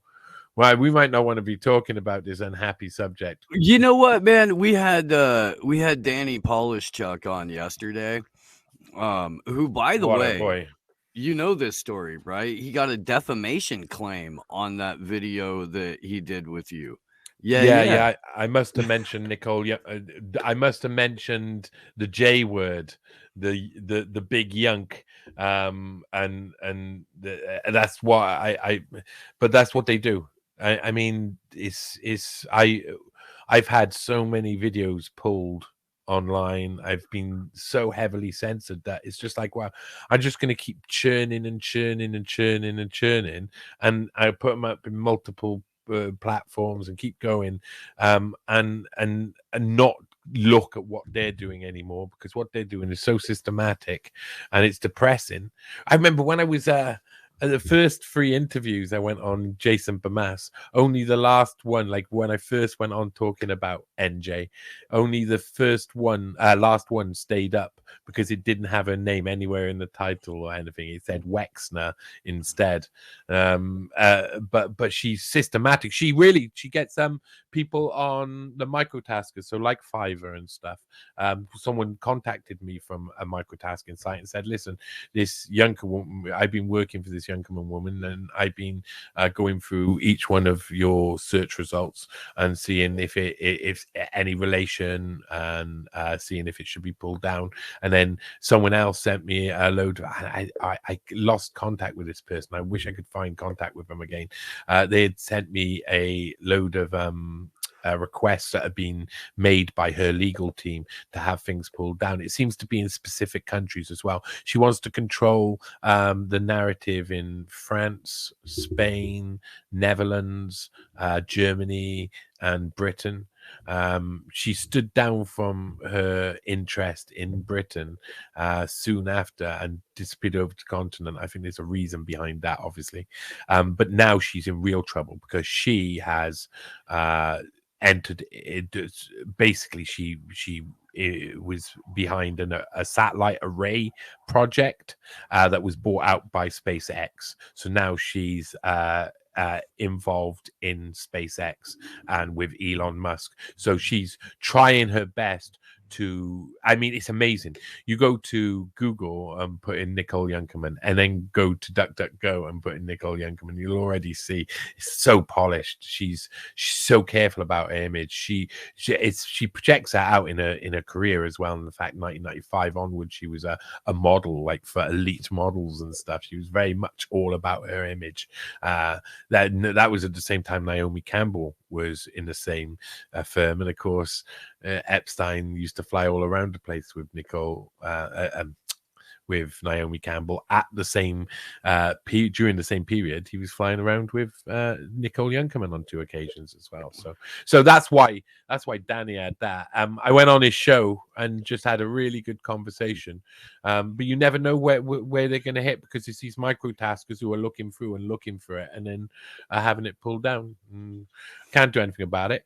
Just keep trotting on.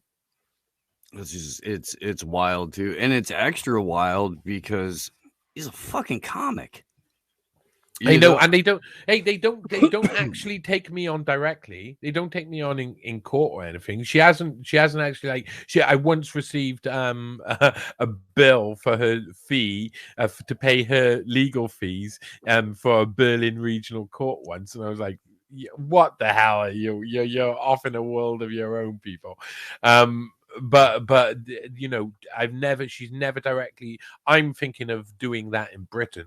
So if Nicole Youngkerman was ever to hear this, and anybody wants to get a message to old Nicole, well, I'm collecting this evidence up. I've been doing it, collecting the evidence for 4 years now, and there's lots of evidence that she systematically targeted me because I've reported true events that have happened. And I think I should probably take it to court eventually, and that'll probably shut her up straight away because she won't want that to go into court. Now, the other thing about court that's really awkward, I'm a little bit of like I'm a porcupine. I didn't realize I was going to be like this till it already happened, but I kind of knew that okay, I'm going to be reporting against on these people and going against their interests, and these sort of people are going to be really angry with me. So they're unlikely to kill me nowadays. I mean, that can still happen. I reckon in the next couple of years, I'm at risk because I just keep releasing really dangerous articles.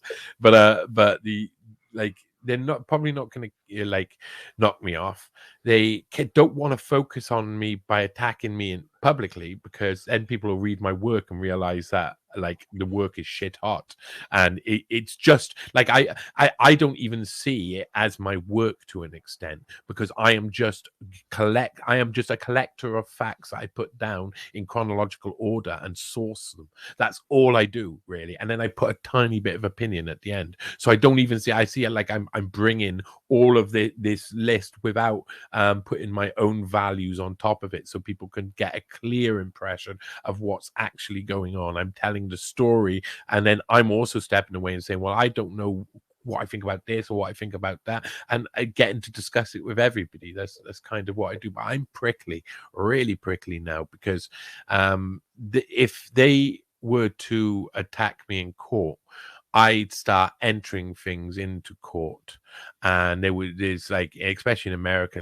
process discovery and stuff would mean that if, for instance, Pottinger wanted to go against me in court, well, I'd be able to enter in a load of things officially to the record during a court proceeding that can be completely proven, that will prove that that he is an extremely dangerous man, that he is a CIA agent, that he has done some of the most incredible cover-ups in history, and balls out arms smuggling and all sorts, and worked with Jeffrey Epstein on multiple cases, got the conflict of interest in this case up the wazoo. So I could prove that in court with information. They don't want that. Nicole Youngkerman doesn't want me to go to court with me. What will happen? I'll start saying a load of stuff or put forward a load of stuff, and that's in the record. That's in the public record now. So these guys have to do it behind the scenes. They have to attack me. They have to file defamation claims. I have no way to go against. When you look at it, they're like, oh, you can't do anything about it because they bought off YouTube. It's clear. They've paid Google or YouTube some money to have it removed and call it defamation. They have to. There's no reason otherwise why you would comply unless you were having some form of financial benefit or other benefit from that relationship. And she is one of the highest up there on the tech ladder. She got a finger in all of the tech pie. She's going to have contacts all over the place. So she tries to destroy me. Of course you try and destroy me. I pointed out a load of facts, and it's really awkward for her, and she's got a load of money, and she doesn't seem to have a conscience. So I wish she would get a little bit of morals, some ethics, and accept what she did herself, and stop trying to project that out on me. I'm just saying what has happened. So it was not me who made that happen. I did not fly on Jeffrey Epstein's plane on 30th of August 2002 alone with him and go and stay for a weekend in North Warwickshire in Foxcote House with two senators and another woman And I didn't do any of that. I didn't get into business later, into Carbine 911 with Ehud Barak, Peter Thiel, and Jeffrey Epstein. That was not me, Nicole Younkerman. That was Right. Nicole Younkerman. That I would mean, have been- all of these things, all of these awkward facts, these are just facts. I am just bringing facts to people. And so the covering up part of it makes me think that eventually I'm going to have to start taking these people to court, because I think they will bend over within no time whatsoever to avoid going to court. So it's all scary. They've all got these big fancy legal firms. They've all got all of this money. They've all got, none of it matters if they haven't got the truth on their side, and their argument falls apart in court. There's none of the rest of it matters. A baby can beat a lie in a good court system, in a fair court system. Even a baby can defeat a lie, like, you know. So I think that all of these things are adding up. They're adding up to something where I'm going to then basically target some sort of action against Nicole Younkerman's company that's registered in London, in Britain, and we're going to see that. I've been thinking about this for a while, that there's certain action that I'm going to see if I can take eventually, once I can either afford to, or get someone who can who wants to really have some fun and help, like, with some amazing cases, because we could have some amazing cases. I'd love to find someone who'd work pro bono, and we could work out what cases we could bring around the place that we could win, because there's loads of them, and I'm really good at investigating. And so let's find these things and take these people out into the public, and pull them out into the public.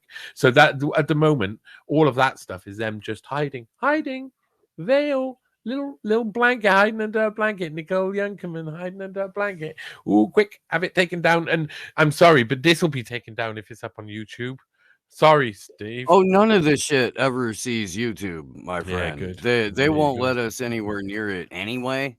It's been a no-fly zone for me for about 4 years now. For the most part, you know, I'd be like, I've tried to put stuff out there. The last time we tried to have the clip channel for this show last year, they were giving us strikes on the upload. They didn't even get published before they were taken down. Yeah. It's So crazy.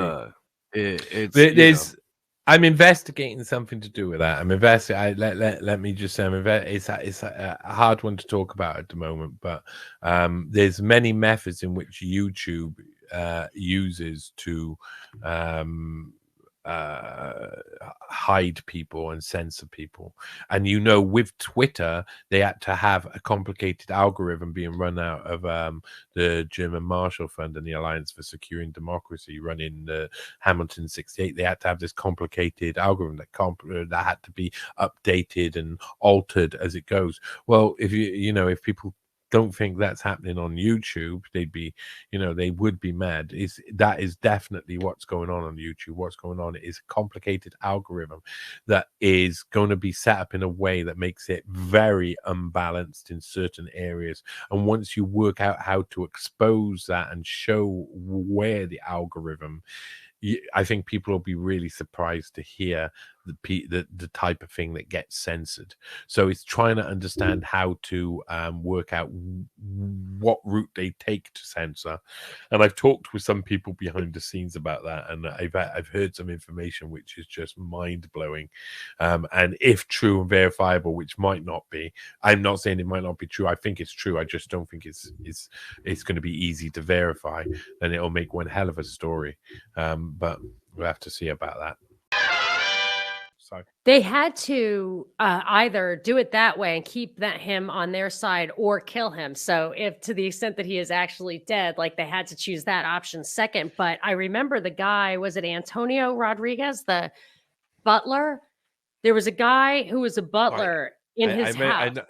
I can't remember his name, but I think it was Antonio Rodriguez, and he had a little black book, and he was so worried that he was going to get killed because he knew what was in the book, that he was trying to get rid of the book, put it in evidence so that he was, killing him wouldn't have done any good. And he, instead of turning it into the FBI, he gave it to a lawyer. I don't know what lawyer, but he gave it to some lawyer. And then he went to jail for a year and a half, a real prison, worse than Epstein, for not giving it directly to the FBI, for giving it to a lawyer instead. And then very shortly thereafter, he died of an illness, but he had been in fear for his life. So my point is that, like, they had Ken Starr, Alan Dershowitz. I mean, they had all the heavy hitters. Pottinger really is perfect for this job, boys.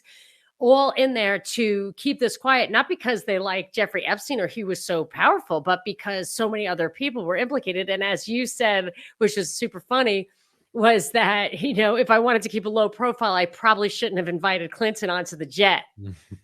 Yeah, it's great. It's really simple. It's a real simple outlook. He had believed that he had powerful enough friends, but there was something else that people don't like. The reason why he wasn't killed in 2005, 6, 7 is not because of him. It's not because of his family. It's not because of his dynasty. It's not because of all of that. It's all about Maxwell. It's all about Maxwell. You cannot get rid of Ghislaine Maxwell. Her brothers and sisters are the tentacles of the octopus. Yes. They are so deeply interwoven into multiple intelligence communities across many nations, and they have made themselves that they have backdoors everywhere, I'm sure, because that's exactly what Robert Maxwell was always trying to do, and his kids continued. So can you imagine software? The Promise software would put backdoors in every intelligence agency that bought it in the world. They could still have the keys to that kingdom. And I think 6 Mossad agents were at his supposed funeral. Yeah. Which one? His funeral in the Mount of Olives or whatever. I don't believe any of them are dead, or they're all dead. But I don't even think Ghislaine Maxwell was ever in jail. Like, every picture I ever saw of her was highly dated, and then they just did cartoons or something really distorted. Like, I don't even buy that. Yeah, I have a hard time believing that they punish certain people, especially not Ghislaine Maxwell, because Ghislaine Maxwell, like I say, she's too dangerous. And I think that's what kept. Yeah, or they keep them happy, but you're not keeping them in not jail. gonna. You're not kidding. I mean, to kill Ghislaine Maxwell would be really dangerous stuff. I think it's really dangerous. I just think that she is protected to a level. Siblings. Or siblings, but those siblings then have loads of connections. I have loads of connections. It's an immense. The family network. What Robert Maxwell created was industrial sabotage and espionage of nearly every available intelligence system, so that they knew everything, and they would become a dynastical family. One of the many. They would be aligned eventually with people like the Kennedys, because that's what he wanted, to have that sort of stature, that sort of rags to riches story. So I think that by 2005 they knew it was heading down to the point where this was all going to kick off. But Epstein doesn't care about what people think. So all the preconceptions, I think a lot of the majority of people have this a bundle of preconceptions about Epstein, and assume that he would have cared that he was being accused of all of these crimes, and that he was being called all these names online and all of these sort of things. But these guys work where all of the people who matter don't give a shit about that stuff, don't go online, don't have social media. They're the ones who own the social media and get all these other people to be online so that they can control them and manipulate them how they want. So they're Even right like at the top of the Trump food and chain. stuff. They don't. I figured this out a long time ago. They don't mind playing the villain. Yeah, of course. And playing the villain, I mean, I explained this a fair few times on the World Economic Forum stuff. They feed off that energy. They up on the hillside in Davos looking down in the Tower of Gold, and they're like, yes, we are powerful, and these people hate us because they see our power. That feeds their power, and that's what they need. That's the loop. And as they generate fear and publicity, of course, no publicity is bad publicity. It actually, I think the most important thing is that it keeps the people, under them, the people who probably actually do have more access to the levers of power, CEOs of global corporations and stuff, in thrall of the, Klaus has probably no real power at all. It's just the perception of the people who are under him. And we do feed that in a really real way, not just energy, but like an actual power. Most definitely, and I think some people, because I did like really good, like my previous seminal pieces were the Schwab trilogy, ended up being 4 parts, even though the 4th is a little less related. People, I think they think that I would be sad by the idea that Klaus Schwab isn't an all-powerful person, seeing as I've put in so much effort. But I put in so much effort to kind of reveal that, to help reveal the fact that Klaus Schwab is just creating the infrastructure that then gets put in place for all of the guys to get involved and have a place within the system. And that's a really important part of the system, but it's not the top of the system, and it's a part that can be replaced by somebody else. Once new technology is found, it can be replaced by an algorithm. Thanks for tuning into the Independent Review. See y'all next week.